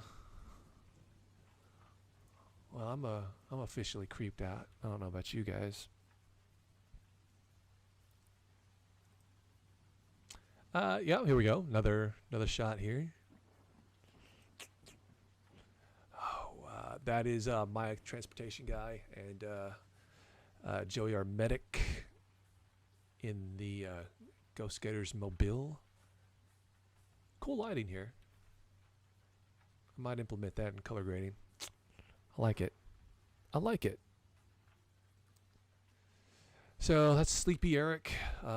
You know, we sometimes had to shoot till 4 or 5 in the morning. I don't know about this particular day though, but more than likely we had to get up at 4 or 5 in the morning. So this is probably by the end of the day when everyone's all tired.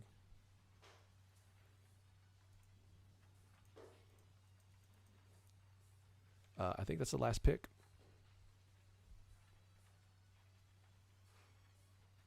I think it's the last pick. We can look at maybe some videos, as long as I don't pull up any spoilers or anything. Okay, so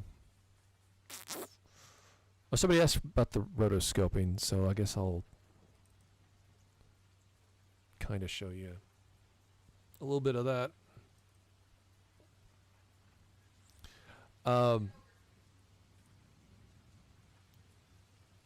We did get like in between that, as I was saying, the car actual driving. We could get it up and running for like 5 minutes at a time to get just a few driving shots until it died again. And now it's died completely. There's no the engine's dead in it, completely dead. But one of just quick shot that we get, I'm like, well, let me fix that because it's not really. I have to basically put it in a different environment because where we were able to shoot it isn't where it's supposed to be in the story. So I have to basically cut out the car as it's moving and put it where it's supposed to be. So this is that's what it originally looked like, and this is me. It's not finished. Like, but I have to, yeah, it's a long, tedious process. It's took like a couple of days. What?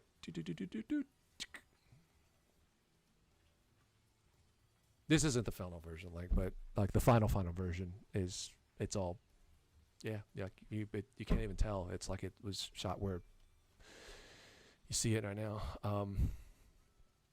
Yeah. So that's one of the mini ones I'm doing. There's lots of others, but that's one of them.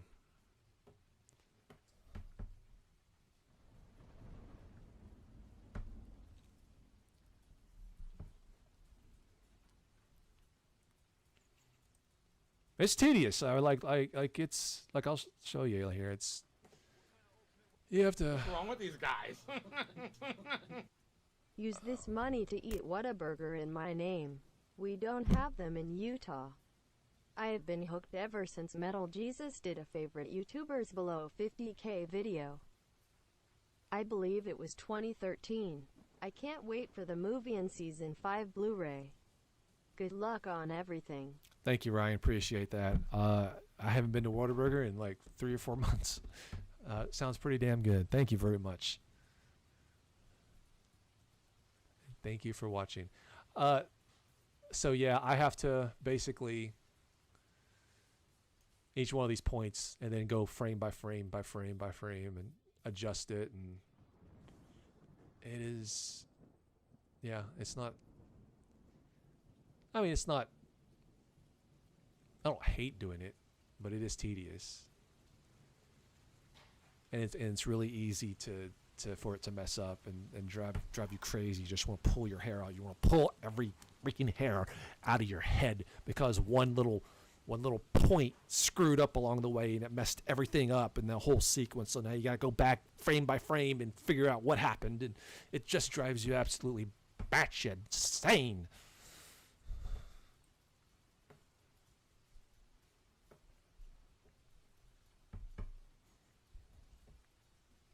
What's wrong with these guys? Could you talk more about the soundtrack audio? How much did you make? How much did I make? I didn't make jack when it comes to the soundtrack. That is the job of Martin, and he is a genius. You know what? I'm going to play you some of it. I'm going to play you some of it. Let's do that. So what ends up happening is I'll have a scene pretty much in picture lock, like a certain scene in picture lock, and I will send it to him, and he will take it and he will score it specifically to that scene. You can't use a bunch of royalty-free stuff in a movie like this. I mean, I guess you could if you wanted to be tacky and not really have it match up the way it should. But to do a proper movie soundtrack, you need the score, and this is this is a traditional score. It's not like using pop music like some movies will use, like just pop music or whatever. This is a traditional score, so it has to flow along with the pace of what the scene is. It has to go along with that. You can't just get some random song and throw it on there and have it do the same impact, have the same impact. So I'm having him score it, and he's doing great. He's doing an amazing job on it. Well, I mean, you heard it all in the trailer. There's some of it in the trailer, but that's not even the best stuff. It was the stuff that just kind of went best with what this particular trailer. Let's see.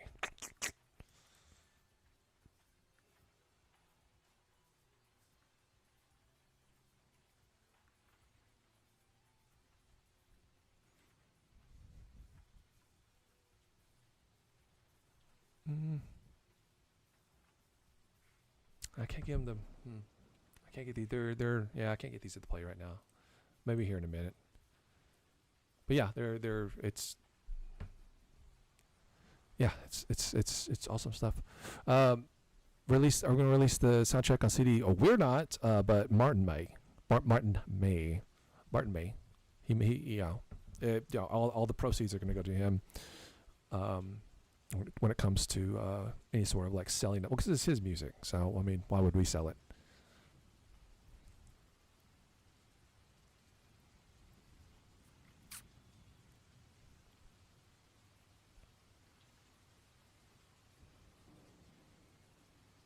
Okay, so let me pull up just some random, I guess, videos.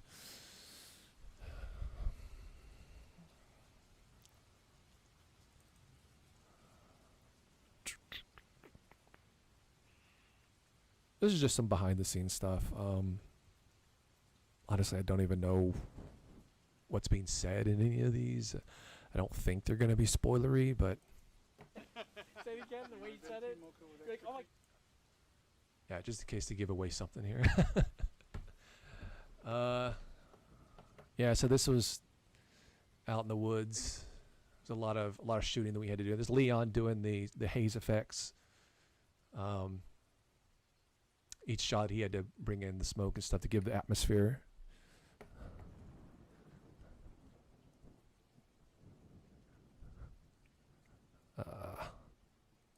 Let's see. Yeah, this is the campfire scene. You saw this in the trailer. It's us and Chris. Chris going over his lines because he didn't remember them.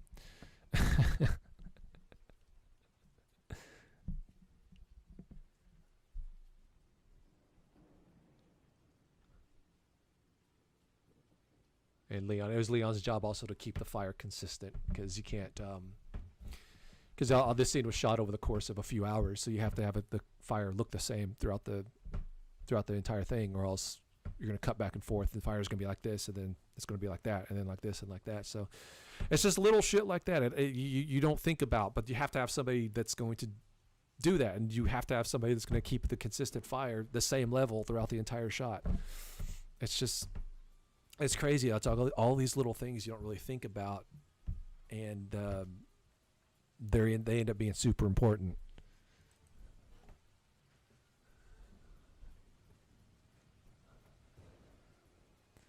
I don't know what's this. Oh, this is Janine. She was our cook, our caterer. So she would cook for us. That's one thing that I was told straight on by everybody in the film.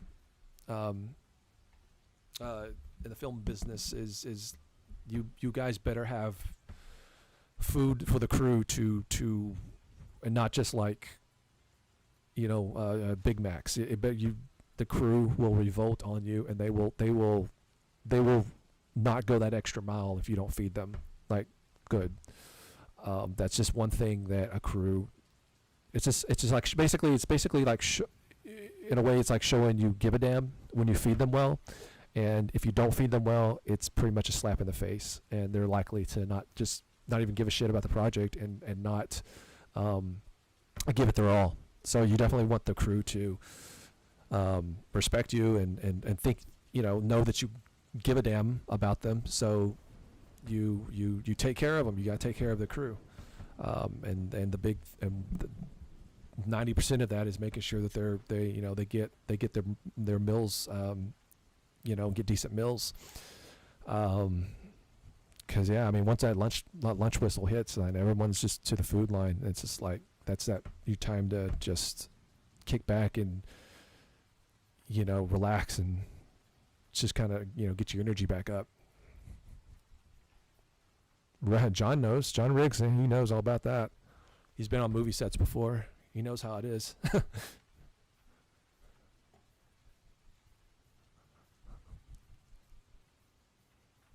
Let's see what else here. That's Rudy, our first AD. He's pretty much responsible for keeping everything organized, shot-wise and all that, making sure we get everything, we get all the coverage we need, all the shots that we need, everything's on schedule. Make sure we have time to do everything we need to do. That's his job. That is something I do not want to show because it's a funny moment that I want to be surprised. Let's see what else here.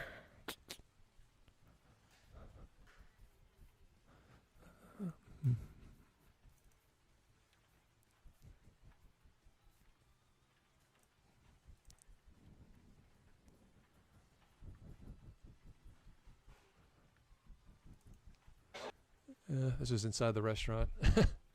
Anyway, there's all these people just to shoot this one scene right here.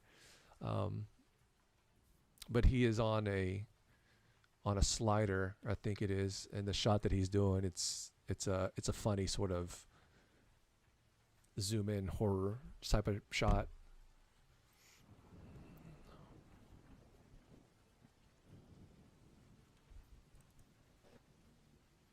Is a wider shot because this is a restaurant scene, so you actually you have to have it look like a restaurant, so you have to go out and get food, and this is not stuff that was provided by the restaurant because you don't they're already in a shoot there. You don't want to say, oh, by the way, can you cook, can you clean the dishes, can you do all this other stuff. Now we had to pay to shoot there, we didn't get this for free, but still you don't want to start adding on all that other stuff because they're probably going to be like, oh, well, sure, we can do all that if you pay us more. You want to be as least intrusive as possible when doing this sort of thing. And so we're already kind of dirtying up one side of the restaurant. We don't want to have to dirty up their kitchen as well because this was during a day that they were off. They're closed on Mondays. So that means staff coming in to prep stuff and all this other stuff that, they have to pay for it. You have to pay for that stuff. So it made more sense to bring on our own stuff. So we went out and bought food and snacks and all this other stuff. Some of it's from the craft services and stuff, but others isn't. But yeah, you have to dress it up like a restaurant. You have to make it look like even though we're at a restaurant, we have to make it look like a restaurant.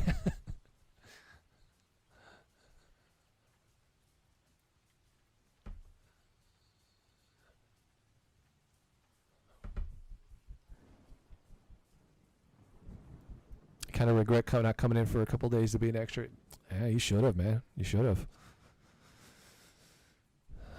Yeah, this was the first day of shooting. Everybody was super nervous this day. They didn't know what to expect. Hell, I didn't know what to expect.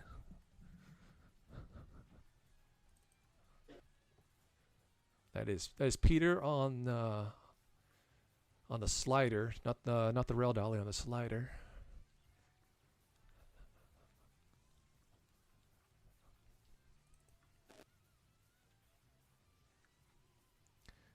And some more. Here's Albert. Albert, since he's still in the chat. I think I saw him. Yep, there he is. Right here in the red.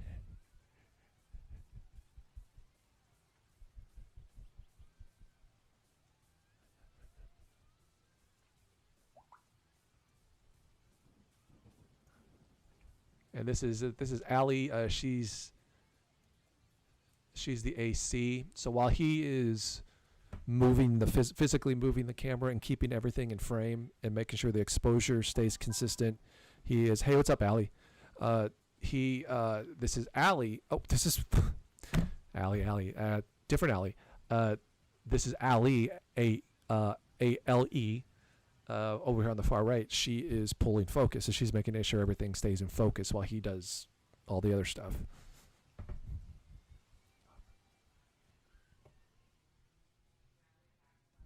No, this is not Cracker Barrel. This is the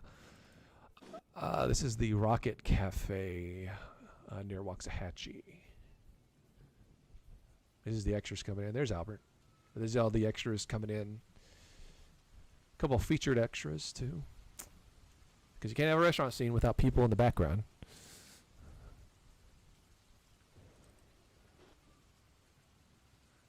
That is G&E. So swing guy here. Yeah, but they're basically they help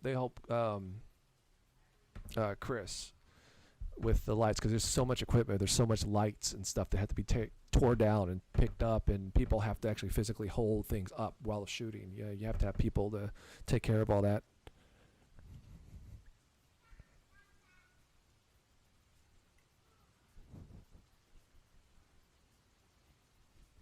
Chris Christakul is in the chat. He came out on set too. There's a lot of people that were on set that's in the chat right now, so that's kind of funny. Let's see, what else? What else?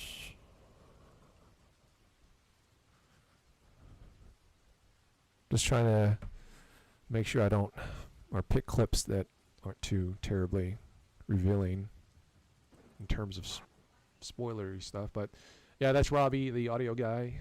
No, other Robbie, not strip supervisor Robbie, but this is Robbie. I don't know what makes him Robbie, but it's Robbie. He records all the audio. He's got like 4 lavalier mics, and then Alejandro has the boom mic, and he's recording, holding the boom mic over. But his job is to make sure that the sound is good, record it, and he leveled everything out. Did super fantastic job. Definitely worth pulling him from Austin, giving him a hotel room, paying for his hotel to have him come out, because he did a bang up freaking job. It's one thing I don't have to worry about in this is the audio. The audio turned out great, and outside of things that he couldn't control, like I was saying before, like the rain and wind and a few times highway shots and stuff like that. What's up, Lars? How you doing?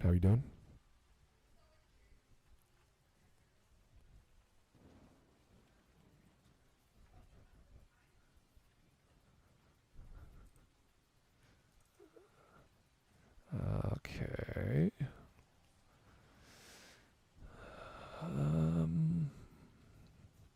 See what's. Oh, yeah, this is just kind of like our each set that we're location that you have, and that's one of the I guess hard things about location shooting, location searching, when it comes to like, hey, let's find this location. You can find a location that's absolutely perfect, but there are things you have to take into consideration. One of them is having a headquarters. You have to have a place like this for people to go, and for to set up printers and to set up computers and to be able to print out. So you have to have like an area like that. So if a location's perfect but it doesn't have an area like that, it can cause problems. I mean, for instance, we had about 20 extras, and they all needed a place to go and chill out, because they were only needed for like a couple of hours throughout the 12-hour day. So they had to have the place there to change. Christine needed a place to print out scripts for everybody. You have to have a place to DIT. Clint has to take the footage that's shot, switch it out, put it on a drive, the drives that I just showed you, and clean the card. And you have to have a computer set up to do that. Makeup. You have to have a place to put everyone's makeup on, so you don't shine the camera. Put it, so there's like, you have to have a place like that to do all these things that are kind of like behind the scenes. It's again, is something you don't really think about. So that complicates a lot of location searching. And this was definitely one of the coldest days, as Rob said.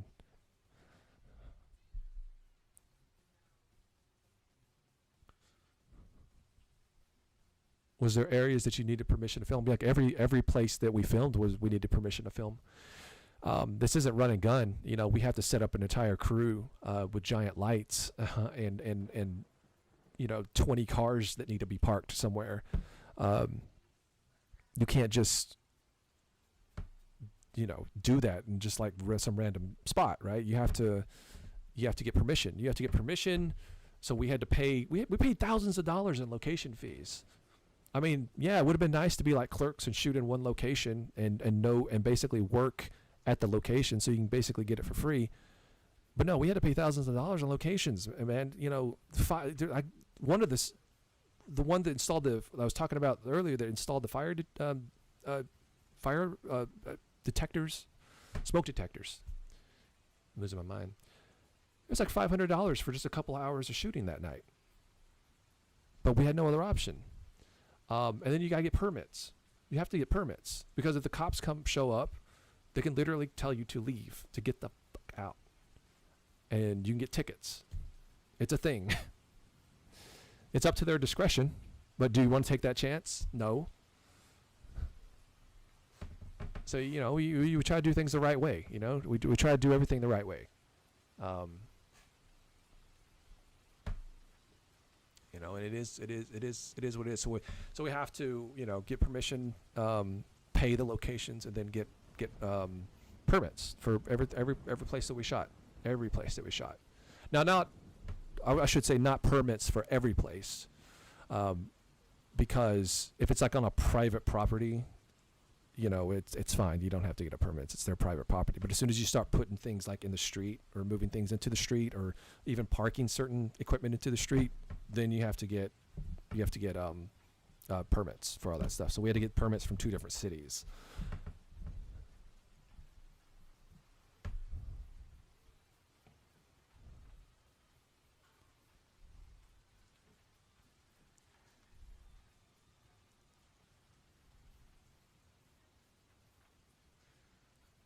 So yeah, this is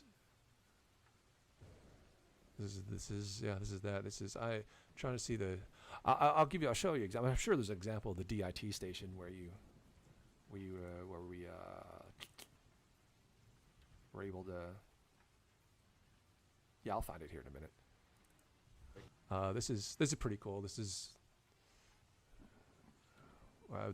a set we had to build, and he had to put a light on every time he wanted to change the camera lens or do anything with the camera because it was so it's got that moody kind of weird lighting atmosphere. This is behind it. So we built this set. I say we, but the art department built this set. Our art department built it, and Mo and Mandy and their help. But it is, yeah, it's on the other side. There's stuff going on, and you know, it was one of those things we had to build it because couldn't find the exact location out in the real world, so we had to just go ahead and build it ourselves.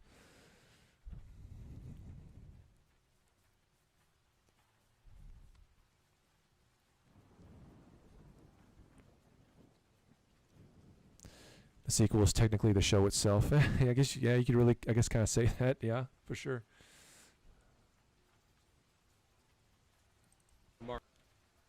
This is me getting mic'd up here. Let's see, what else?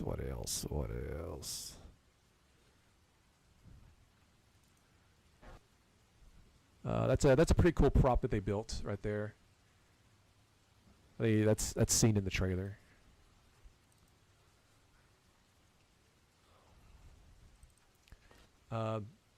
This is Chief. See, this is what. Okay, so this is what I was saying about no diva shit on this shit. There was no diva shit on this set. If you go to a Hollywood production, you're not going to see an actor pushing a car, unless that's part of the scene. But this wasn't part of the scene. This is just them pushing the car to get it the fuck out of the way because it's dead. So this is actually, you wouldn't even see the gaffer doing it either. This is Chris the gaffer. He wouldn't be doing it. He'd be like, "That's not my contract. Get a PA to do it." But he don't give a fuck. He'll do it. Like this is what I'm saying. This is like, this crew was cool as hell. We don't give a fuck. There's no egos. Everybody pitched in to do what they needed to be done. But yeah, the car would not start, so they had to basically push it out of the way. There's Eric getting in on it. Mike, transportation guy. There's Rudy back there laughing over it.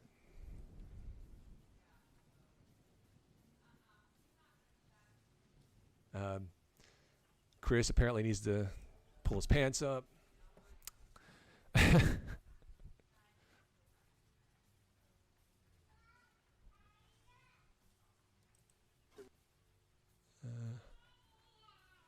don't know what this is. It's just random behind the scenes stuff.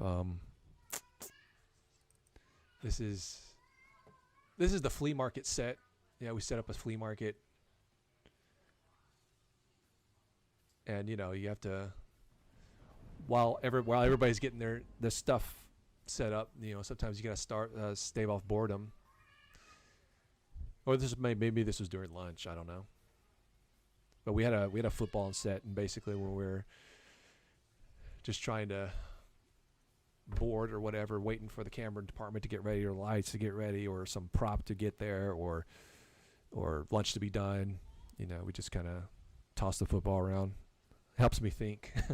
I just kind of think while I'm doing it.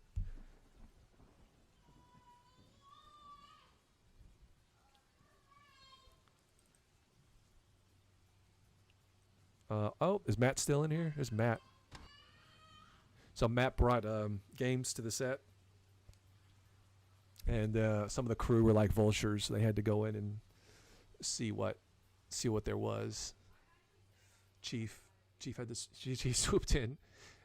I gave it a look, but I definitely wasn't buying anything. I was still in the process of selling stuff to help pay for this damn thing. But, you know, still curious to look.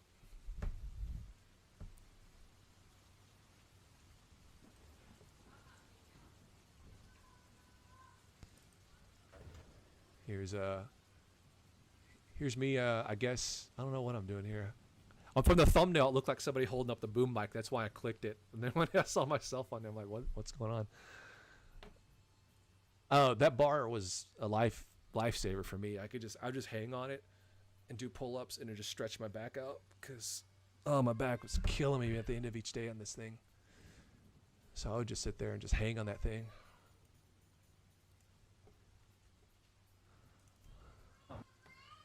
This is so we had to rent this truck from U-Haul for, the 3 weeks we were shooting, and it basically kept all the equipment. There's heaters, generators, props, boxes of just everything we need.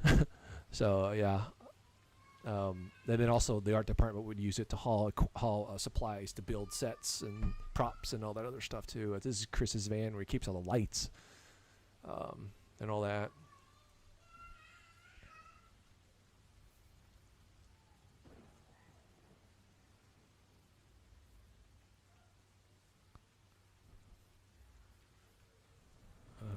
Let's see what is this. Oh yeah, they named it the camera Daddy. That's the name of the camera. I guess I don't know if that's a tradition on each movie set. This is my only frame of reference.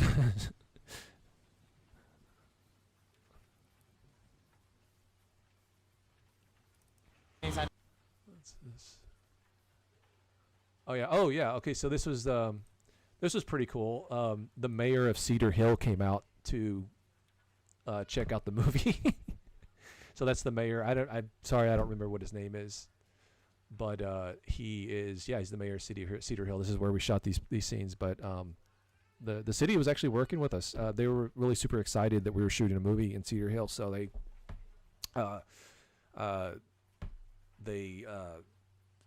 because obviously we had to get the permits and stuff. So when they were like, "Oh, you're shooting a movie, okay," they were like, "Yeah, let's come out." So the mayor was like very curious, so he came out and checked it out and stayed for a few hours.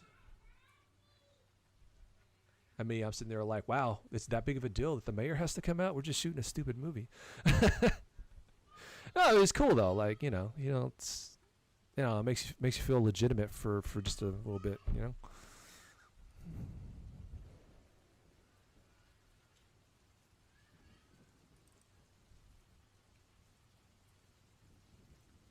Let's see.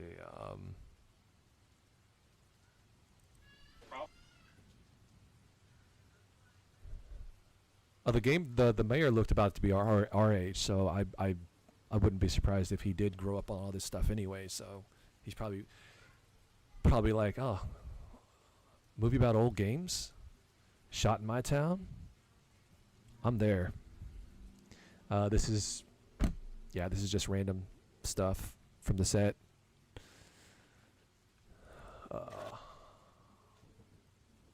Some random video games.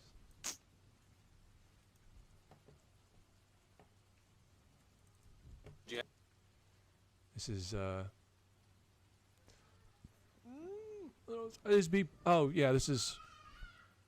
this is another kid actor, so it's just me. basically telling them that you're doing good, just keep doing what you're doing.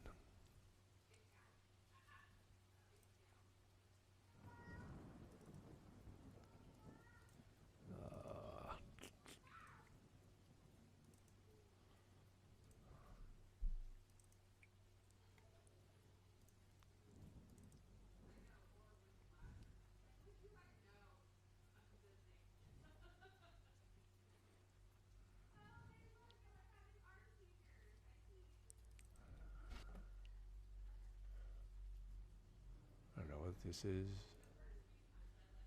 Oh, yeah, that's Chris. He's looking at the lighting, making sure the lighting's okay. Um, hmm.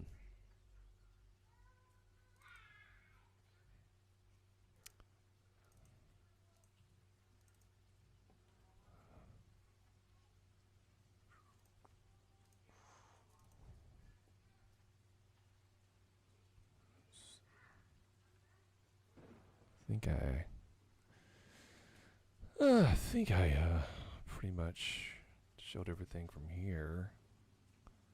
I feel like there's probably something else I could find though.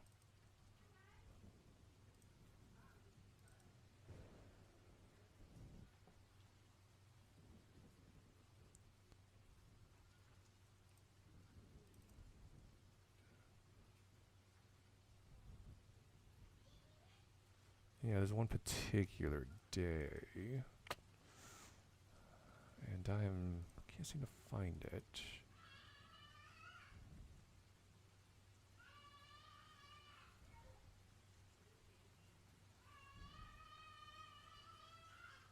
Oh, yeah. So this is I was talking about the DIT Clint. So on every, I was saying every location we go to, there has to be a place where he can set up and dump the footage and all that. So that's after each, every day, I would look at the footage and be like, oh, that's super cool. So that's me and Eric looking at a particular shot that we had just shot a little while earlier. Actually, it was usually the day after, because it took them so long to transfer the footage and then sync it all up because they're huge files. I feel like, though, this is the same day. It was probably just later, several hours after we had shot it. I feel like that was the same day. Yeah, me and him are, obviously something funny going on. Yeah, those are the drives, the ones I just showed you. On my end, but they're right there. But transferring that crap over.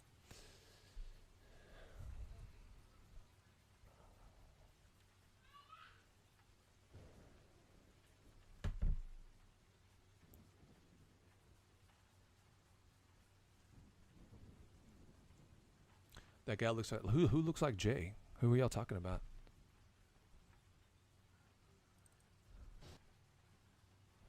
That's Clint. Oh yeah, that's Clint right there. That's his job, DIT. So that's one thing about a movie set is like you have, for everything to run smoothly, you want, one person to have a specific job. It's like you you heard the old saying, you had one job, because if somebody messes up a lot, you don't want them to mess up lots of jobs. You don't want them to just mess up the one job that they had. So hopefully you can kind of overcome that obstacle. But no, I mean, more specifically though, it's like you have that one speciality on the set, and that's your focus. You don't want to stretch yourself too thin, because you open up the chances of you screwing something up, because you're opening yourself up to too many jobs and wearing too many hats. So you want people to this is your one thing, you do it, and just do it the best you possibly can. And Clint was an all-star. He did everything. Like he made my job a lot easier, syncing up because everything has to be synced up with the video and the audio, because it's all separate. Like you don't, it's not like on a camera you probably shoot on YouTube videos with, where it's like, the audio is right on the video and you just put it in editing and you're done, right? That's what the slate's for. Slate is like you slam it down, and that way you can match the audio with the video because you can match the sound of the slate hitting with the visual of the slate hitting like that. And so you have to sync it all up, and it's a nightmare. It's not fun. It's probably the least fun thing about editing. I hate it. But Clint was just really super awesome. He did all that for me.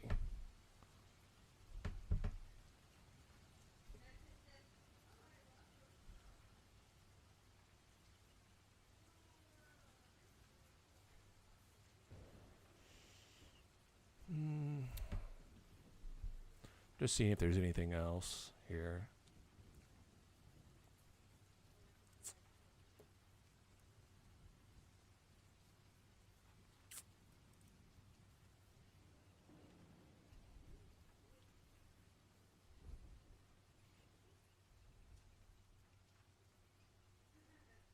Oh, this is what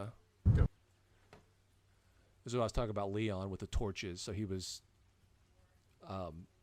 basically practicing so when we could use the torches, and we ended up not being able to use them because of the smoke detector issue I was talking about. Now what's this? Yeah, it's all the camera equipment. This stuff is not cheap to rent. I mean, anybody's welcome to go to their local production house and see for themselves. You're gonna be shocked at how much some of the stuff is to rent. Just even simple stuff like lights and little screens, and follow focuses and transmitters and audio equipment, and it's yeah. Don't take my word for it. Don't take my word for it at all. Go call your local production company if you question all that stuff. Go call them up and get a quote for 3 weeks of shooting. Do it. You don't have to take my word for anything. You're seeing it right here. You're seeing all of it right before your eyes. There's no Photoshop involved. It's the things you hear, man. And well, that sucks.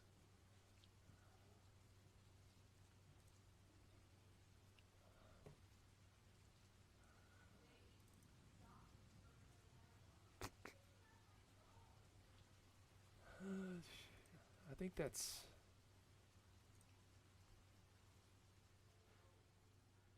kinda all I can show.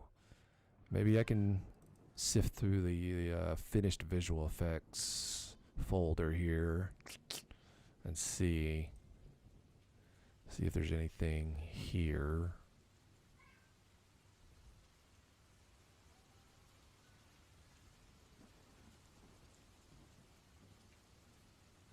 Not really. Yeah, it's kind of all like on the show and tell side.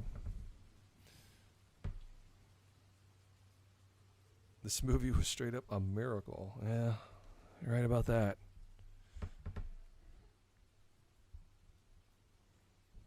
Yeah, he worked on Game of Thrones. Leon did. So he knows what he's doing. I remember people are just so damn critical about everything. They just love to throw in their 2 cents. Like I remember I uploaded this video of like a behind the scenes on the channel like months and months ago. This was actually in it, and people were criticizing him. Oh, you're not even sawing right. Blah blah blah. He doesn't know what he's doing. Motherfucker, the guy does this for a profession. He does special effects on Game of Thrones, Justice League. He knows what the fuck he's doing. What do you know? Shut up. Just shut up. Fucking just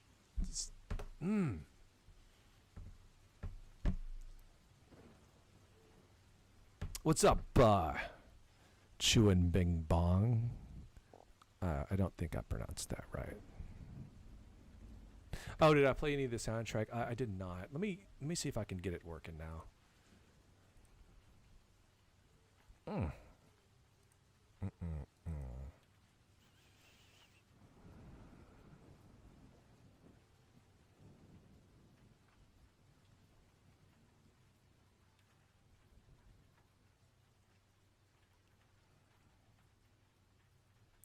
let's see test scores.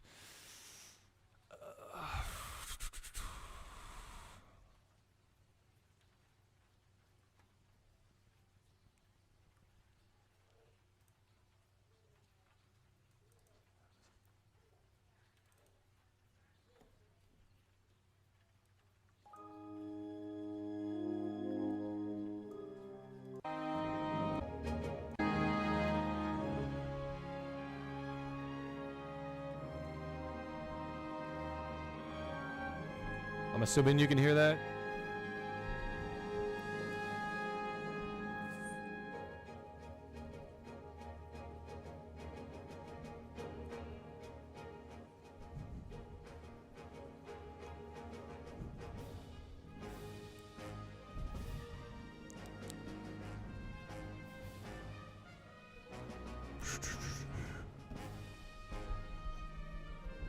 What do you think? What do I think about Wood's situation? Well, I'm trying to keep this movie talk because I'm giving the people an opportunity to ask about the movie, but and it's not going to change anything. It's channel's his channel. It's not going to change anything. He even said that. He said it himself many times.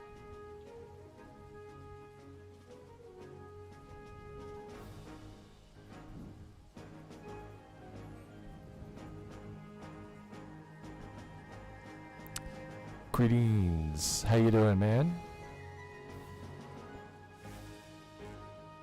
Thank you, Mick Clint Talk Productions. Appreciate that.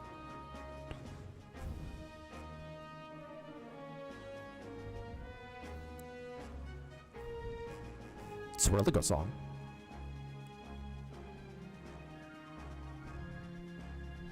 This is all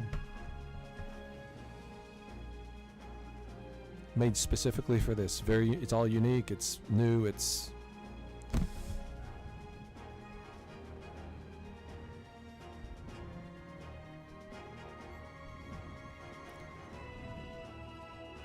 did you use any theme music sound effects from retro games in the movie? No, we can't. We can't do that. That's a legal liability. That's a no-no. We can't do that at all. With that said, Martin did take inspiration from a few, because I'm like, I really like this. Can we kind of incorporate it? And he did in a few places.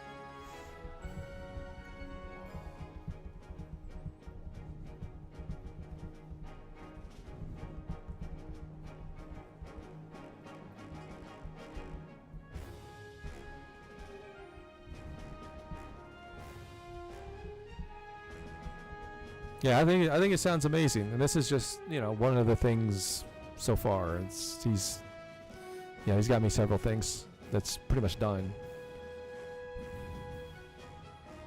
Yeah, when you're talking, it's not like YouTube. We have to. I mean, YouTube you can get away with a lot of stuff. I mean, it's like who cares? And if somebody has a problem with it, you take the video down. There's no with this. You're straight up sued. You got lawyers knocking on your door. So we can't just throw in like random, especially with Nintendo stuff. They are ruthless. They are ruthless with their music. They will have lawyers parachuting from the sky landing on our rooftops if we put a Nintendo music song in the movie.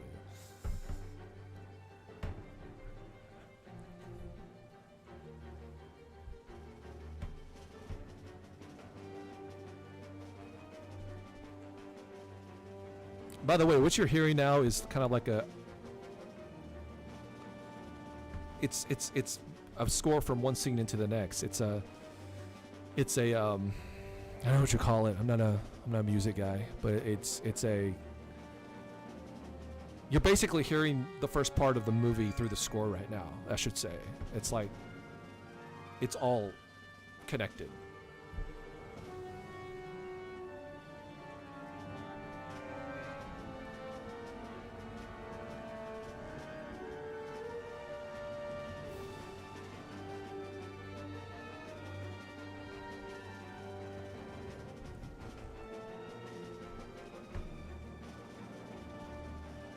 Yeah, well, no, not transition. It's there's a specific musical term for it.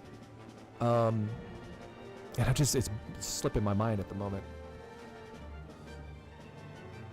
Not, what is it? Overture? Is that it? Is that what I'm thinking? Is it Overture?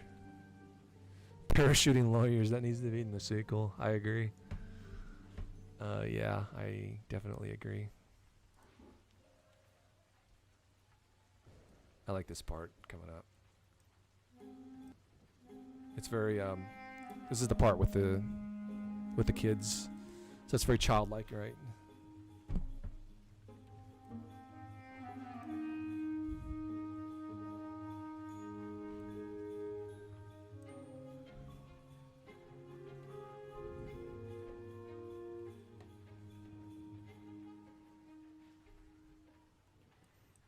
There we go.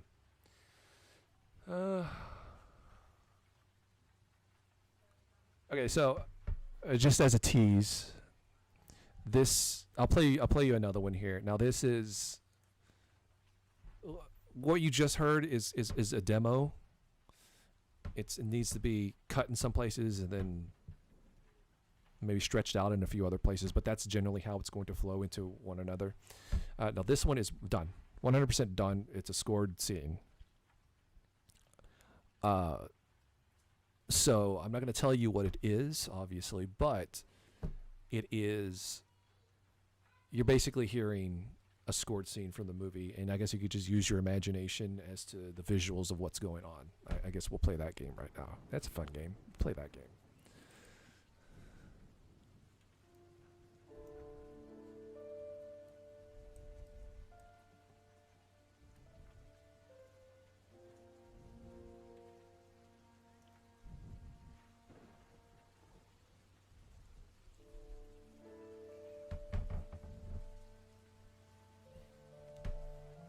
We may already have parachuting lawyers coming down on this one. I don't know. I'm sure there's somewhere where we fucked up. There's got to be some place where we fucked up royally. I don't know. We'll see. We'll see. This thing could put me in life debt for when it's all said and done. I'll own a life debt to like Disney or Nintendo or something. Not to follow them around like Chewbacca.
Yeah, you're right. You can hire somebody to do that.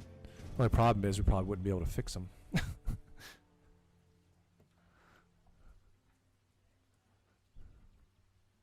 So, yeah, that's a scored scene right there.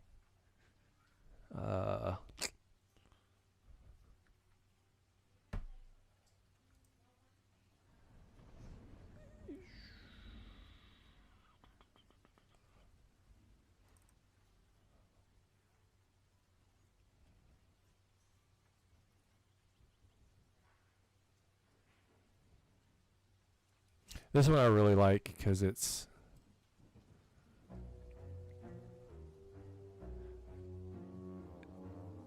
got that 50s kind of sci-fi vibe to it, which was intentional because of what's going on.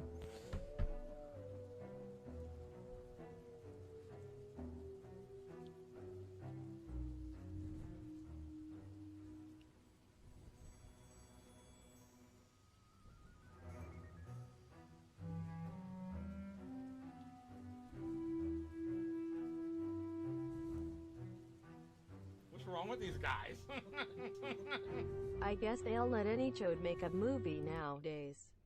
But in all seriousness, thanks to everyone for the hard work, and I can't wait for the movie. Thank you, Gary. Much appreciated.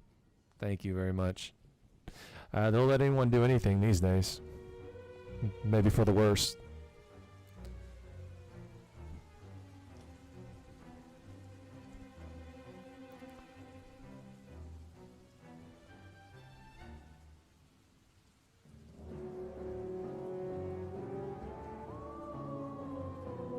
I love that part. Absolutely love it. It's haunting. Thundercrack.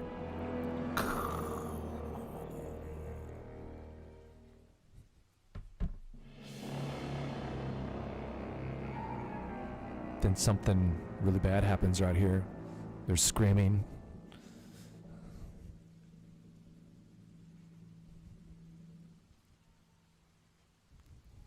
And then we go. That's it. That's another full scored scene.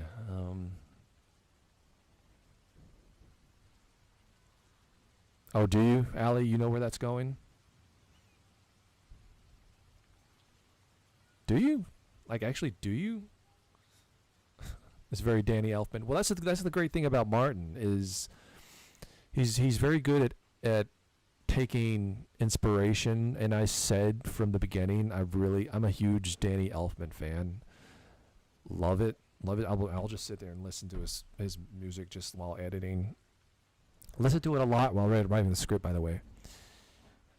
Yeah, and I was like, dude, can you kind of give that same sort of feeling? And he was like, I'll give it my best. He's very modest. He's very modest. He's like, I don't know, but I'll give it my best shot. Like, motherfucker, you're a genius. You're a genius.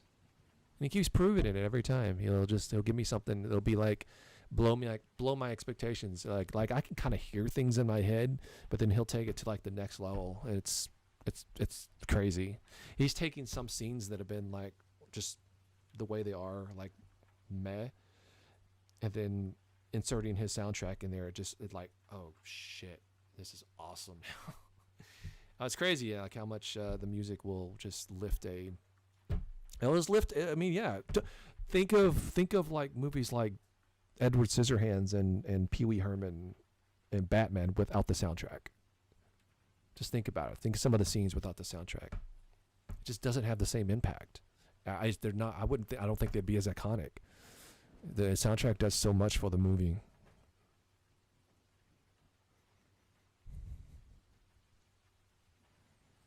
Yeah, I am doing all the editing.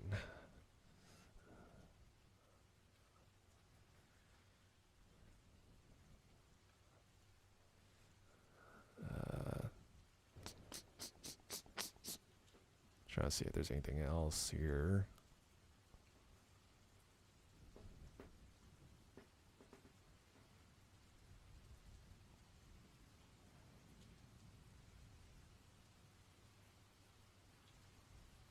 Oh, I'm gonna do my best. I remember. Okay, so I did say I can't really put, fill it up with God, I can't think right anymore. Got a headache. Royalty-free stuff, but you can occasionally put in a few things, and I'm really gonna try to shoehorn this one in. Ice cream.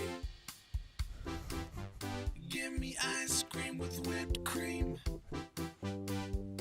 Ice cream.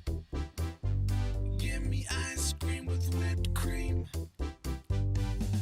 Ice cream. A million flavors, let's just do it. Flavors, let's just do it. Tie me up. And I know just where I'm gonna put it. I actually thought of a scene to put in here just from that music. I'm going to try to just shoehorn in.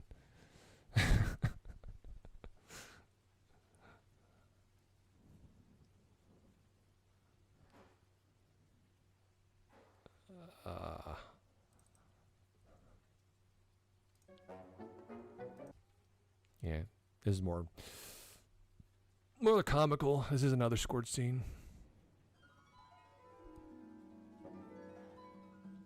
Oh, that sounded like a flashback harp.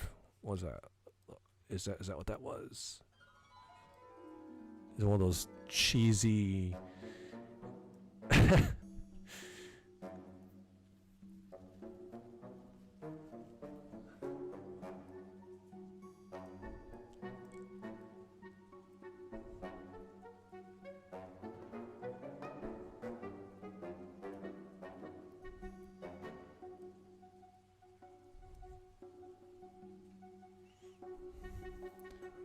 You said you didn't before the flashback.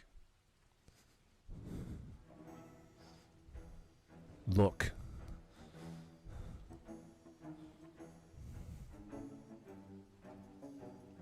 It's not a Jar's store, it's Jar's games. Thunder crash. Whoa, I'm not going in there, it's scary. What do we do? Look. We all gotta go down there. It's our destiny. Well, I don't know. There's gonna be ghosts and aliens and potentially shadow people, and they're gonna get us. Look, I'm not saying that is what happened, but I think it's what happened. It should be what happened. Just watch out for skeletons. Skeletons? I don't want to go. Come on. Do we have to? Hey, look who showed up. It's Chris, the redneck gamer.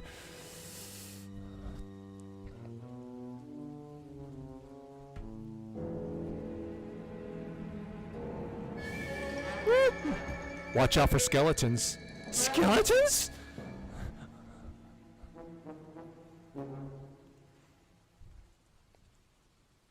Anyway. It's but that's what I'm talking about. It's like you can't do just the royalty-free stuff. Every beat that you hear, every little hit, it correlates to something that's happening on screen. So you have to have somebody go in and specifically score that, or else it's just not going to feel the same. It's going to feel cheap, and we don't want cheap. We don't accept cheap on this damn show, especially not on this damn movie. We don't accept cheap.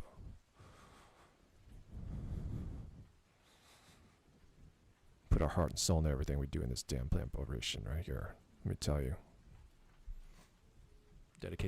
Dedicated 2 years of my life to this thing already. I'm going to see it through the best it could possibly be.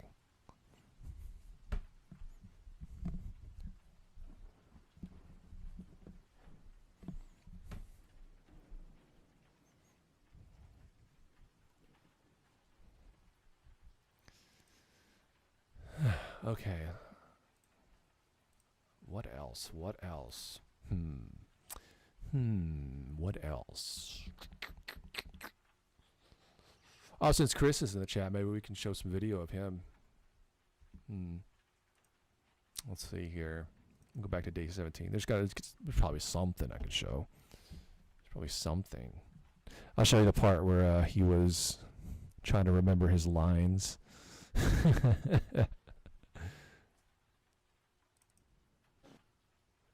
Oh, no, that's he was so angry. Chris was so angry about this crossbow. What was he? He was like, man, crossbows are for pussies. We use real bow and arrows. I would never use that. I would use a real bow and arrow. He was like legit giving me this lecture about how crossbows are for people who can't shoot. I'm like, dude, just use the crossbow.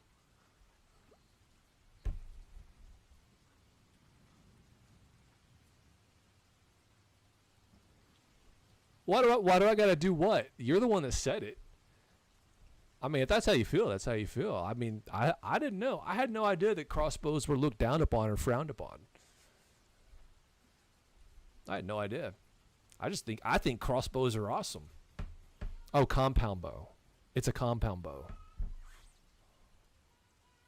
I don't know. I just think crossbows are awesome. They look cool, don't you? I mean, Daryl Dixon, right?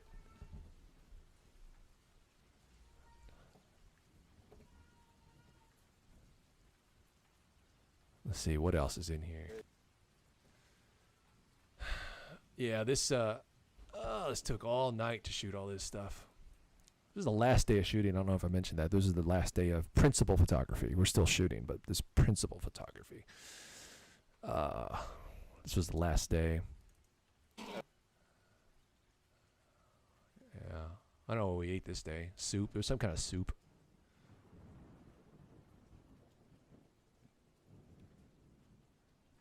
Some kind of soup. I don't remember what. Oh, I almost clicked on a major spoiler. That would not have been good. A costume that I can't have you guys seeing right now.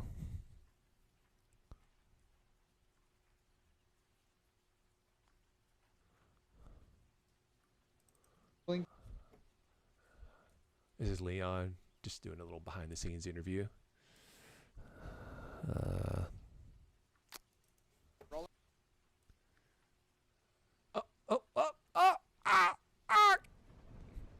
I almost showed too much.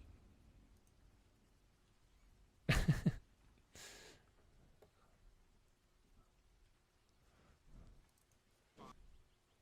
is Rudy. Yeah, this was a very complex scene. It's a lot of dialogue, a lot of exposition, but yeah, when you have 5 people talking in a scene, it's a lot.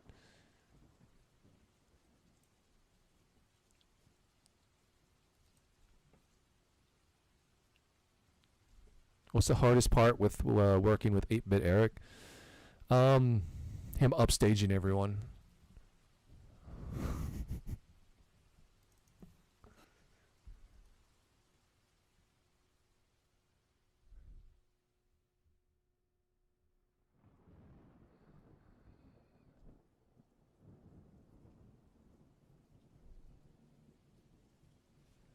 Yeah, there was like this whole night there was something like raccoon or something that was harassing us. It was come out of the bushes and everyone would be like, "Oh, raccoon, raccoon!"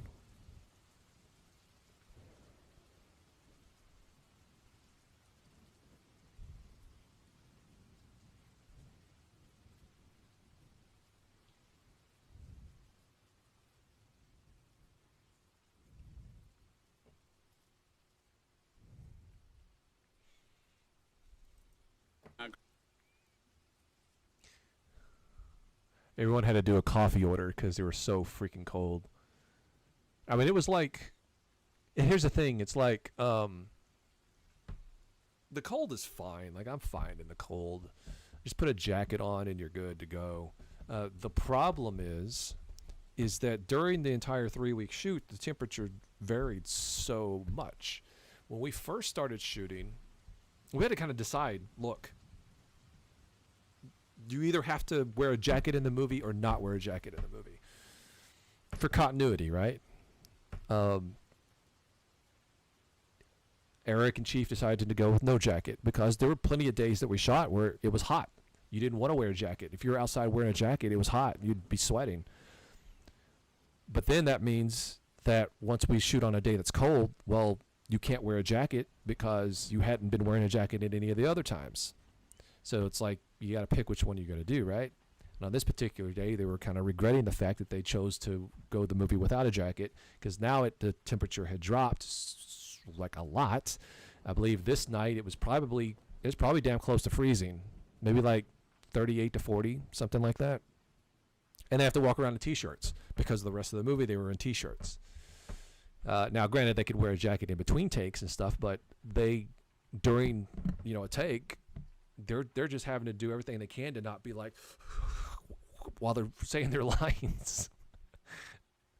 And let me tell you, like the crew did not want to have an actual fire there on the fire pit. They wanted to do a fake fire because they're movie people. They're like, we just do a fake fire. Because like I was saying earlier. You have to keep the fire a consistent size. You can't have it going up like that and then down like this because when you start cutting back and forth over the course of 2 hours of shooting, It's going to be up, down, up, down. It's not going to be any consistency. So if you have a live fire there, you have to have somebody there literally keeping the fire the same level throughout the entire 5 or 6 hours that you're shooting. They didn't want to do that. Leon was just, Leon and Larissa, they were like, let's just put an orange light down there and have a light shine up, and we can do because we got a specially designed light rented that we can do like lightning and fire effects and stuff like that. But I was like, no, let's just we got to have a real fire there. For one, I want to be able to see the flames, and second of all, it's cold as hell out there. I knew this. I mean, these guys needed warmth for the scene, or else they're gonna freeze their asses off. So I got my fire, despite them not wanting to do it. But it ended up working out. It was fine.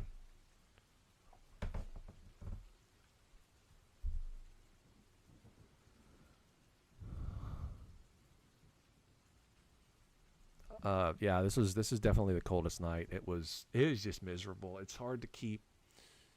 Yeah, it's just hard to keep concentrated on what you're doing. Concentration on what you're doing, because you're just trying to do everything to stay warm. And again, if we were in jackets, it would have been fine. But you're out there in t-shirts. I had a little better because I had a black vest on, because I chose my wardrobe specifically because of this. I knew there would be days where it was hot, and I knew there would be days where it was cold. I'm like, well, I don't want to wear a jacket. I don't want to not wear a jacket. So let me just wear a vest. It's like in between.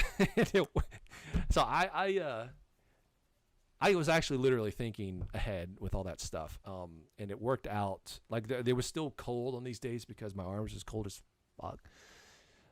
But I didn't have it. I didn't have it as bad as the guys that were in t-shirts.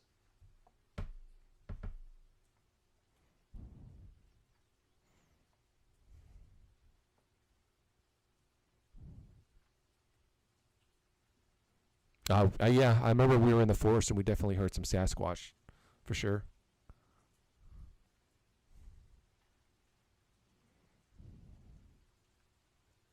We all worried about friendships being ruined by working on the movie together. Not really. I mean, we've worked together for years. I don't see any. Yeah, this is really no different. I mean, sure, you're with everybody for like over 12 hours a day for 21 days, but some more than others. I mean, Eric was pretty much staying with Jay and Chief. I got to go home to like an empty house because it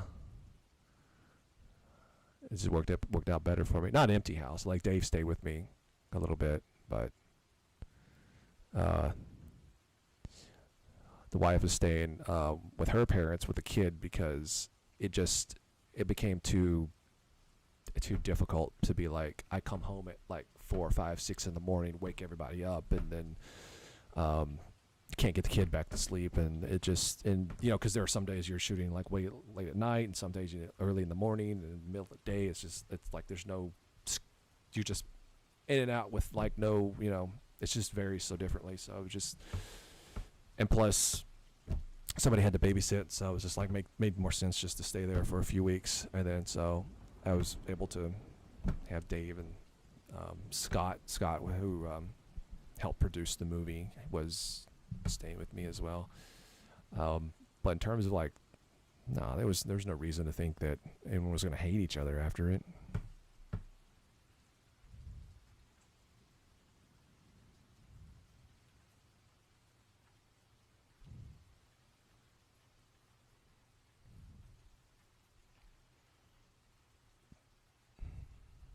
Yeah, probably gonna kill the stream at 10. Go about another 15 minutes. I think Eric usually streams at 10, but I don't know if his day is, his off day is today. Or Jay usually streams at 10 too. So either one, just go raid their streams. But I'll probably end up killing this here in about, we'll call about 10 minutes.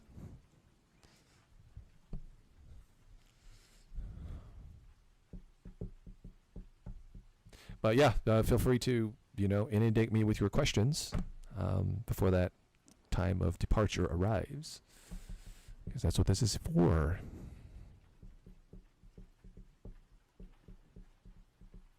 So you were stressed out, but we get a good time at least. Yeah, I mean, my stress just came from, I want this to be the best it can be. So, sometimes a lot of things didn't go the way I wanted to, and no fault of anyone in particular or anything in particular. It's just, that's just how movie making go.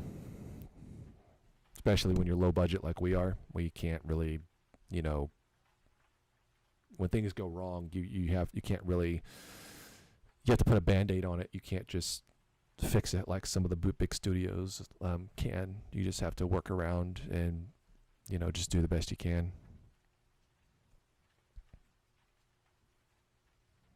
First time listening to the commentary track. Actually, there'll probably be several commentary tracks on the Blu-ray. Is there an official movie release date? There's not an official release, just because of all the crap happening in the world. It's pushed things back. It's even pushed us back because there are, because again, like I know many of you weren't here when I talked about it for the first time, but there's still, we're not done shooting. We're not done shooting. There's this dumb dipshit of a rumor going around that I've gotten a couple of comments on. It says that the one says we shot in 6 days. One says we shot in 2 weeks. Okay, the reality is we shot in 3 weeks, and all that is documented on social media. If anyone wants to bother going back and researching or actually being informed, you can go back in November and look at the Twitter, look at everyone's Twitter, and know that that's what happened. But we're still not done. Once all said and done, it'll be another week of shooting, just because there's so many other things that we need to pick up and get. So we still got to do that.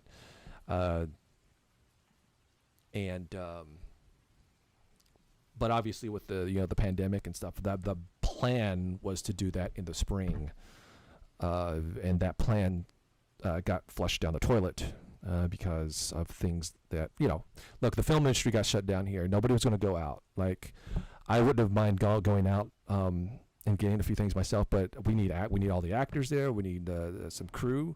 We need in some scenes there's going to be 15, 20 people there still that needs to be there. There's not everyone is going to be down with that. There's just no way. Couldn't do it.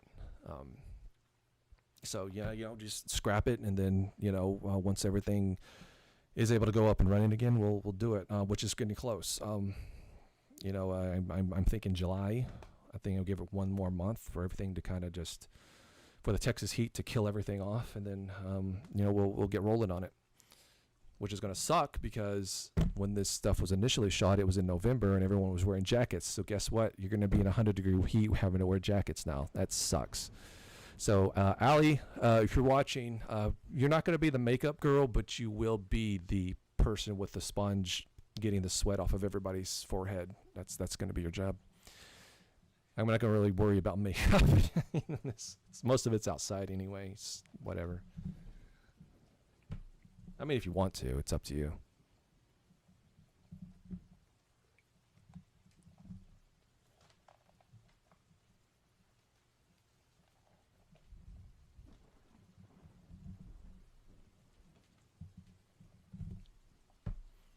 What's wrong with these guys?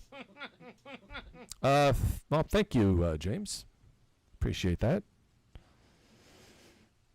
Do I plan on buying back some of the games you sold off to make the movie happen?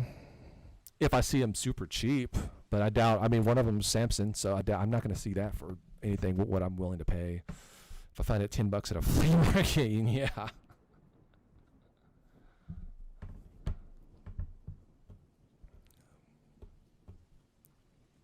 But yeah, I mean, there's stuff that, I mean, it sucked to let go, but I don't have any choice. I have no choice in the matter. I have to go all in.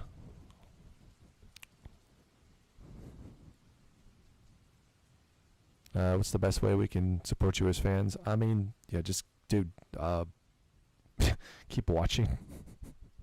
As soon as you stop watching, the channel's just gone. So just put Game Chasers on repeat and just keep playing it, keep playing it, keep playing it, keep playing it, keep playing it, and don't stop.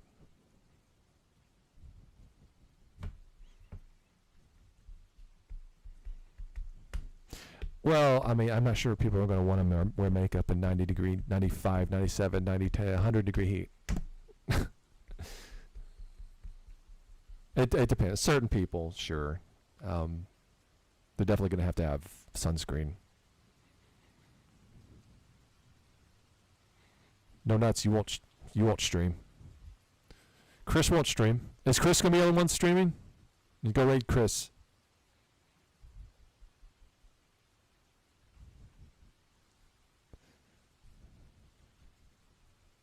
Is it frustrating that you spend the most? I don't know what you're saying, Ty Mad Dog. I think they have a little bit of typo there. When am I gonna get it? Come and get my okay. Soon, actually. I'll come get it soon.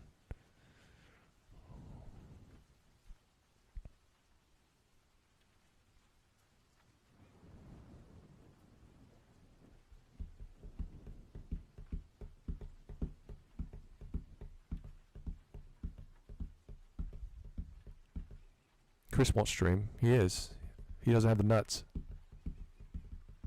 So Chris will be streaming around 12:30. So if you've never seen a Chris stream and want to see what it's like to play video games in a dance floor,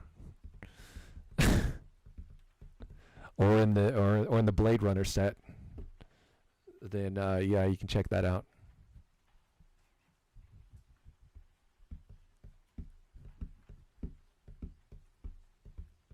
I still have the Flintstones. I mean, if I have to, I'll have to. But that's the one I'm like, I just can't. It's a part of me. Silly as it sounds. And I'm not selling like my super awesome the stuff that I really like my favorite stuff, like the games I grew up with, the games I really like. I'm not getting rid of that stuff. But if I have like a semi-rare game on the shelf that's kind of sucks, I'm not in the business right now of being like, I'm a collector, I got to keep a hold of that. I have to let it go, just because this thing is I'm in. Look, I'll just say I'm in debt right now with this thing. I still owe money for this damn movie. In many ways, okay, so. If what's more important, right? A game collecting dust on my shelf or pain, right? So, it is what it is. But on the bright side, when we go out and film, I see I now have a bigger gap in what I need, so I can find it. If I find it, I can be like, yes, I need that now. I need it again. So, silver lining, right?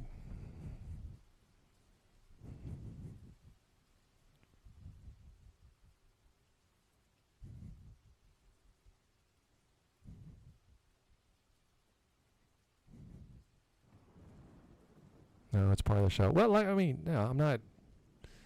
Like I said, I'm not planning on selling Flintstones. But if it comes to the point where it's like I have to, I have no choice. I have to have the final $1,000 to finish the movie or whatever. Then what choice do I have? But I don't know. We'll see.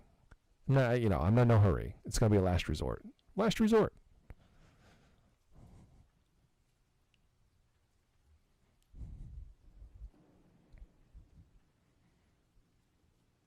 Flintstones? No, I never auctioned off Flintstones. I mean, not the one that I found on the show. I had a prototype of Flintstones I auctioned off, but I did that years ago when I was, I auctioned that off to buy a new camera for the show. That was like 5 years ago. Yeah, it was like 5 years ago. But not the one I found on the show. I still have that.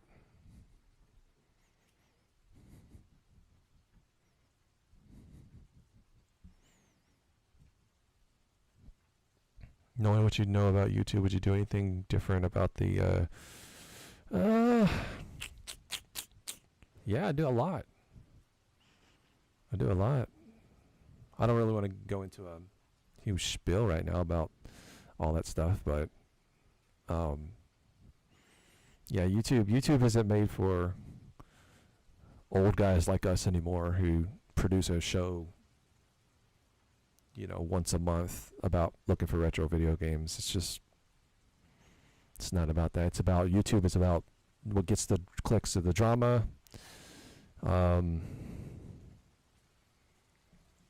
Yeah.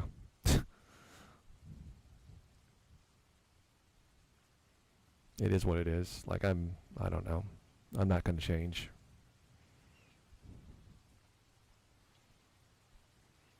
I'm not passionate about that type of content. I like making stuff I actually care about. I made I put up a video about Ninja Gaiden because I love Ninja Gaiden. I thought it would be really super cool, and I got interviews with all the other guys on the channel, and I edited it in a really cool way to make it look like an 80s or 90s video power Game Pro video that you see, like, and I just put a lot of awesome stuff there because I was like, man, I really was getting creative with it. It was really super cool. Spent a couple of days making it, and it barely got any views because nobody, I don't know, nobody really. It's this really weird thing on YouTube where it's like I could upload a video about me bitching about something, and it will get 4 times the amount of views as a video I put my heart and soul and care into making and editing and spent 2 days making. So it's like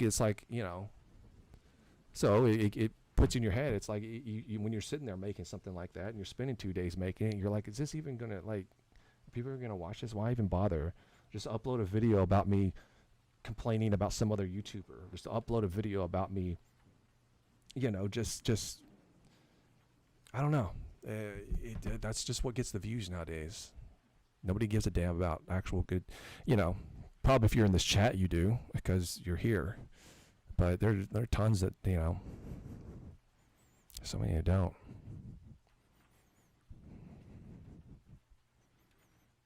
And I'm not saying that video was amazing or anything, and I'm not saying everything I make is amazing. It's not. But I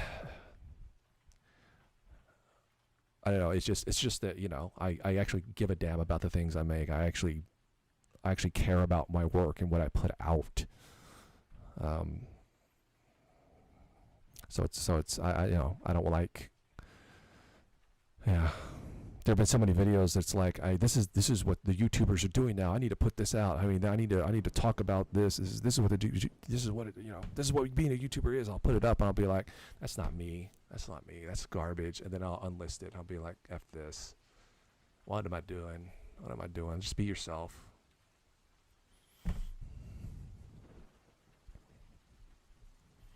How will the movie make money? It probably won't. The only way it's going to make money is if people buy it, like on Blu-ray and stuff. It's not, I mean, in the slim chance it actually goes up on Netflix, that's a very slim chance. It's not like they're going to pay a lot. It's not like we're going to be millionaires. It's not going to happen.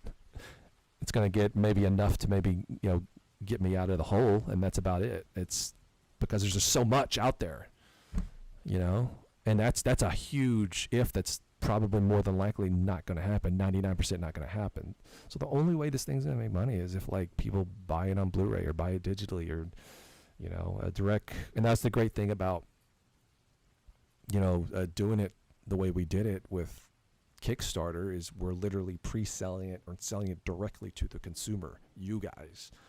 There's no middleman. There's no executive that we, that gets a chunk out of it because of reasons, right? Why involve a middleman that's just in it to take a piece of the pie? Don't give a damn about the movie. Don't give a damn about you. They're just in it to make money. Here's some money. Now give me some more money back when the movie's done. What's the fucking point? Just go straight to the people, straight to you guys. Sell it straight to you. And you guys wanted it enough that you bought it till we can make it. And if you guys continue to like it and want to buy it, that's how, that's great. If not, then at least we made something that appealed to the people that wanted to see it happen in the first place. But I have no big aspirations about this. Nobody's going to give a damn. Outside of this community, no one's going to give a damn about this movie. I'm just going to be straight up with you. It's not going to, nobody's going to give a damn. Just not.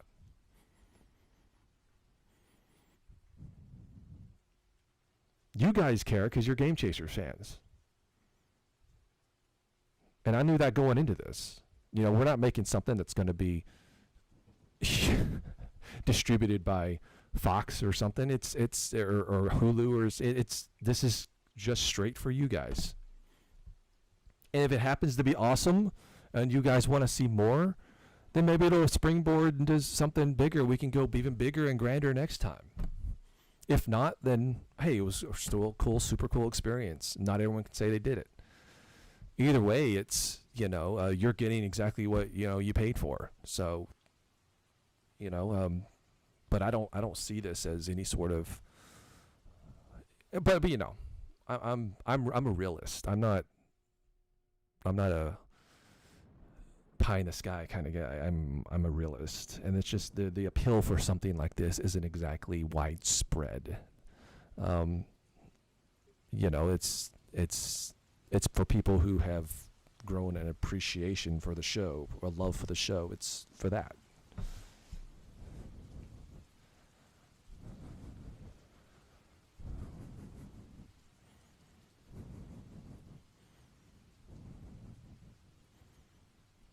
Gigi, stop putting yourself and your work down. I'm not putting my work down at all. See, I don't want you to misinterpret what I'm saying. I think what we did here is super awesome.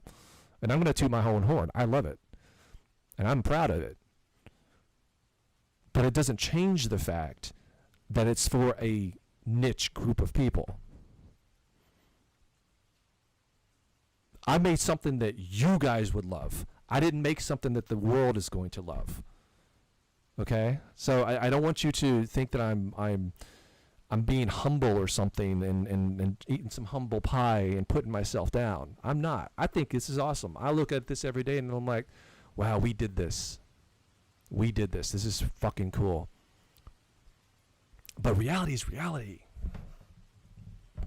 Reality is real. I mean, think about one of the Game Chasers. The Game Chasers is, some people would, you say that you guys would say, a lot of you would say that this is one of the best shows on YouTube.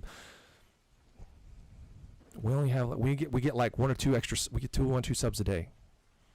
It's not for everyone. We're not for everyone. We're not for everyone. We're in a niche group of gamers, an even more niche group of retro gamers, an even more niche group of retro gamers who are into like dick and fart jokes, and aliens and ghosts and Eric, and us and our stupid faces. That's just the reality of it. I'm not trying to put anything down. I'm just being realistic.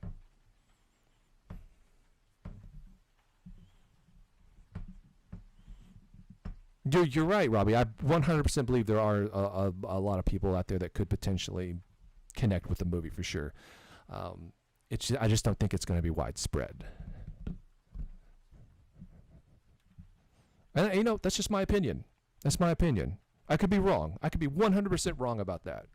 I could be 100% wrong about that. I could be 100% wrong about this movie being good. Maybe it could be a raging trash heap that I am unleashing on the world like a plague. That could be the case. I don't know. I'm not a soothsayer. I'm very intuitive.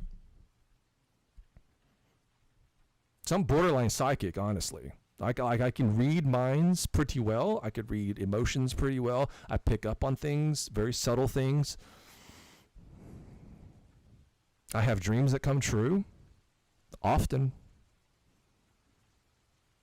And no, not this, something will happen, and then you remember back a dream that you had, and you just kind of think that you dream. I mean, I will have a dream, wake up, and then a few hours later, it will happen. I'm just saying.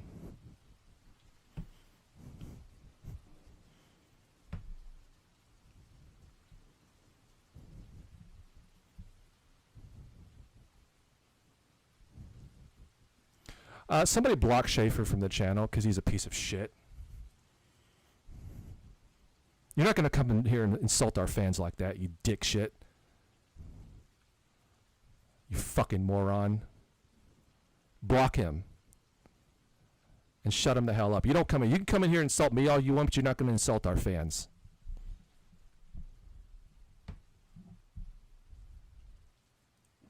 I'll do it myself.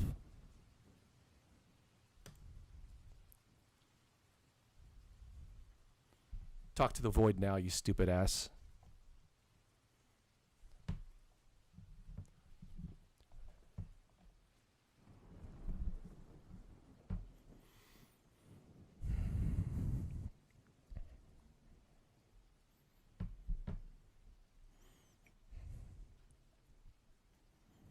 Coming in here and insulting our fans like that.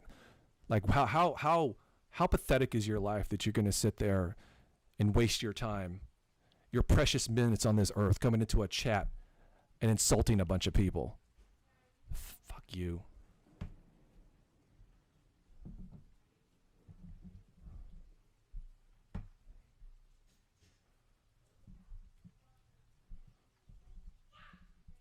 Anyway, yeah. Anyway, I'm just, you know, it is what it is. Like I appreciate the enthusiasm. I'm just trying to be, you know, I'm trying to temper my enthusiasm, and not get my hopes up for anything like that.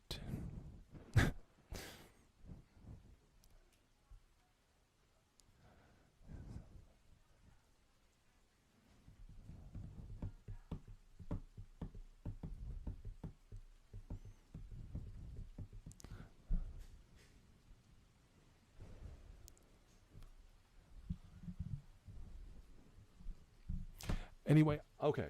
I guess that's a good ending point.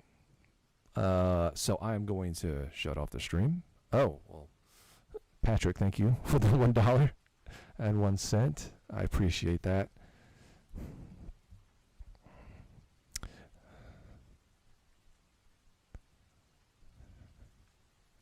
Whoever hosts a podcast, I don't know. Podcasts are really not my thing. Rob has a podcast. Maybe he can put the link in here. What's wrong with these guys? Oh, Allie is not wanting me to end on a sour note. You see what happened here? You see what happened here? Somebody came into the chat and they killed my path. See, I am on a new path of love, forgiveness, and understanding. And somebody had to come in here and just poke me. Like they took a stick and they put it right in fucking my throat and they fucking poked the goddamn bear. When I'm trying to be a lot more loving and understanding. And it kind of made me a little bit angry. But but Allie does not want me to end on that sour note. And you know what? She's right. She has a point. So we're not going to do that. We're going to put on a happy face and we're going to smile.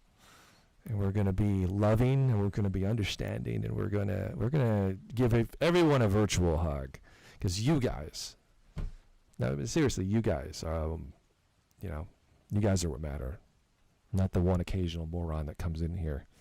You guys are the ones that matter.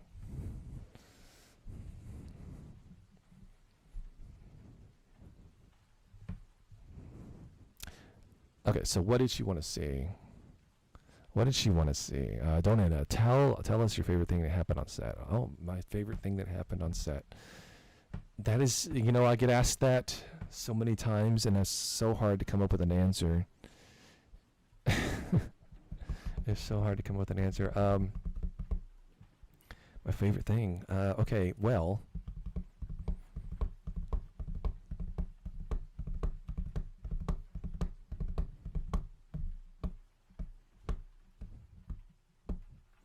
I guess, I don't know, maybe the very first day where I showed up and we went to the restaurant and there was like 30 people there.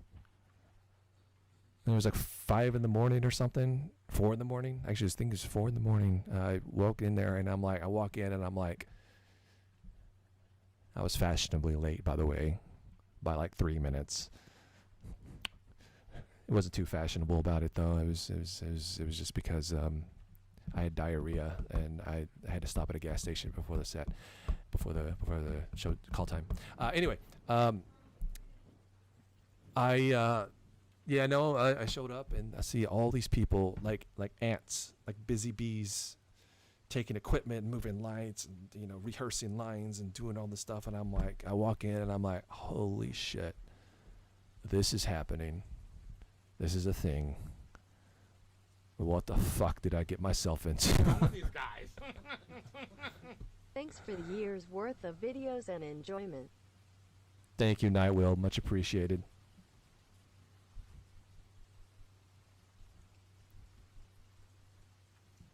Thank you, Grumpy. Much appreciated for that.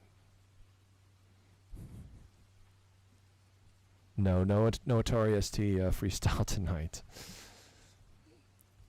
Yeah, you can still get the 1 through 5 season Blu-rays on Indiegogo. Just go through Indiegogo and then type in Game Chasers, and it'll be there.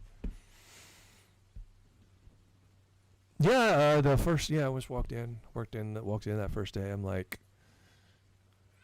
I don't even know what the fuck I'm supposed to be doing right now. I fake it until you make it. That was my philosophy that first day. Because I have things blocked out in my head, but once you're there, things always tend to change. And I walked in first day. I said, everyone's looking at me like, all right, Mr. Director, what are we doing? And I'm like, I don't fucking know. I don't know. No, I didn't do that. You can't show weakness. But I'm just going over things in my head, and the first AD takes us out. Rudy takes us out, takes us outside. Our first. Well, we shot the first one was inside with Eric, but that really didn't really need much blocking with that. It was just like, hey, sit on the toilet, need a sandwich.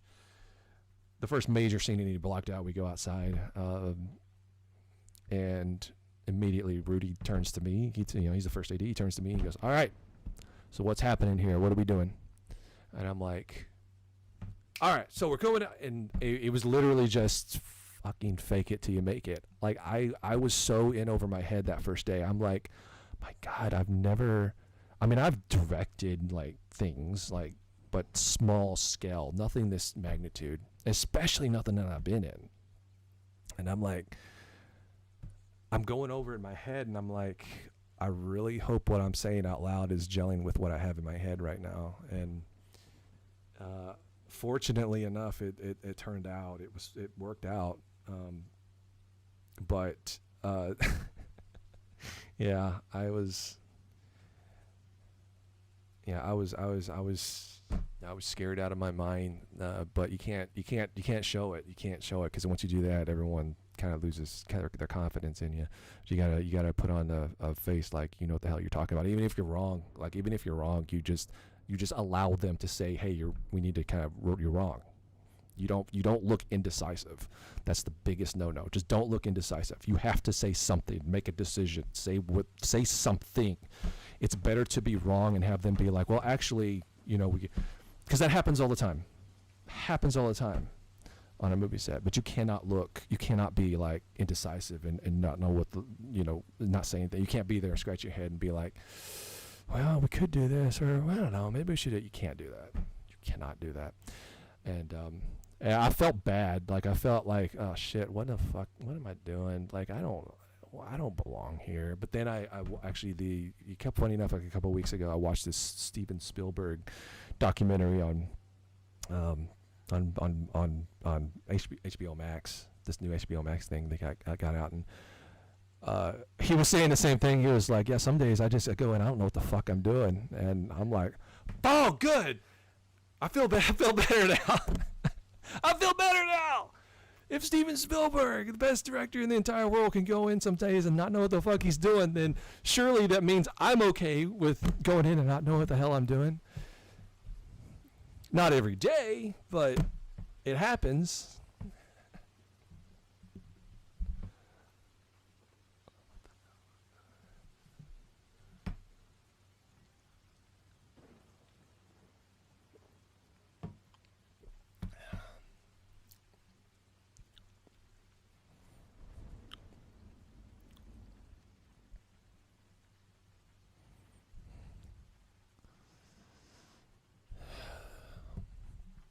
Oh, thanks, Night Will. Yeah, I'm fine when I'm directing. Like, it's just different, man. It's just hard to explain when you have other film people there, other professionals, and they all have a specific job. It's just, I don't know. It's just a different feeling as opposed to just there's a big group of people, but they're all extras. I could be like, all right, everyone do this. Nah, I'm fine. It's whatever. But and then I had more of a clear picture of what I wanted. And if my vision's clear, I have no problem. It's fine. I know exactly what I want. Just, hey, you should be here. You be here. You be here. You be there. You be there, and we'll do What's this. wrong with these guys? Ah, shit. Wishing you the best, OBH. Guy, being human, guys. Thank you so much. I don't know if this is Travis or Greg or who's running the account, but thank you very, very, very much for that. That's very super cool of you. Everyone, check out their YouTube channel. Seriously, they have some of the best music. We've been using it for like 5 years now on the intro of our show. But yeah, as I was saying, like I can, like if I have a clear vision of, I'm fine. But there are just some days you go in and you're like, this is not what I had in mind. This part of the set is not how I thought it was going to be. I don't know who's going to come in. This looks completely different now that we're here than it did in my head. You just have those days. And on this particular shoot, that just happened to be the first day for me. So it kind of compounded everything. But luckily, you know, like as it went on, I was like, everything kind of just fell into place. I'm like, okay, I got this. I don't have to fake it anymore. I finally made it to a degree. To a degree.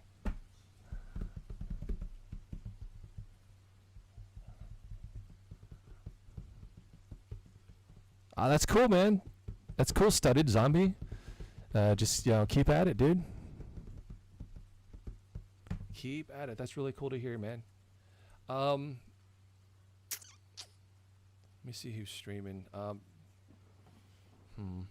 Well, I mean, nobody I know is streaming, so I was gonna have you guys raid somebody, but I guess that's not gonna be a thing now. Guys and ladies, all one of you, thank you for coming and hanging out with me tonight. I know it got a little iffy in here sometimes because people love to push my buttons. But thank you anyway, and thank you for, I'm only human, right? I'm not a Superman. I know a lot of you may look at my chest and be like, you gotta be a Superman, right? Yeah, but no, I'm only human. And I have my bad days, and I have my bad moments, and I try to work on that. And I don't have the patience I used to have.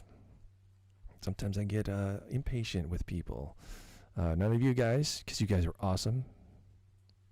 But but anyway, thank you guys for stopping in. It's really super cool of you. Thank you for the support, and all this is going to go to getting a lens. So thank you for that. Yeah, take care, everyone.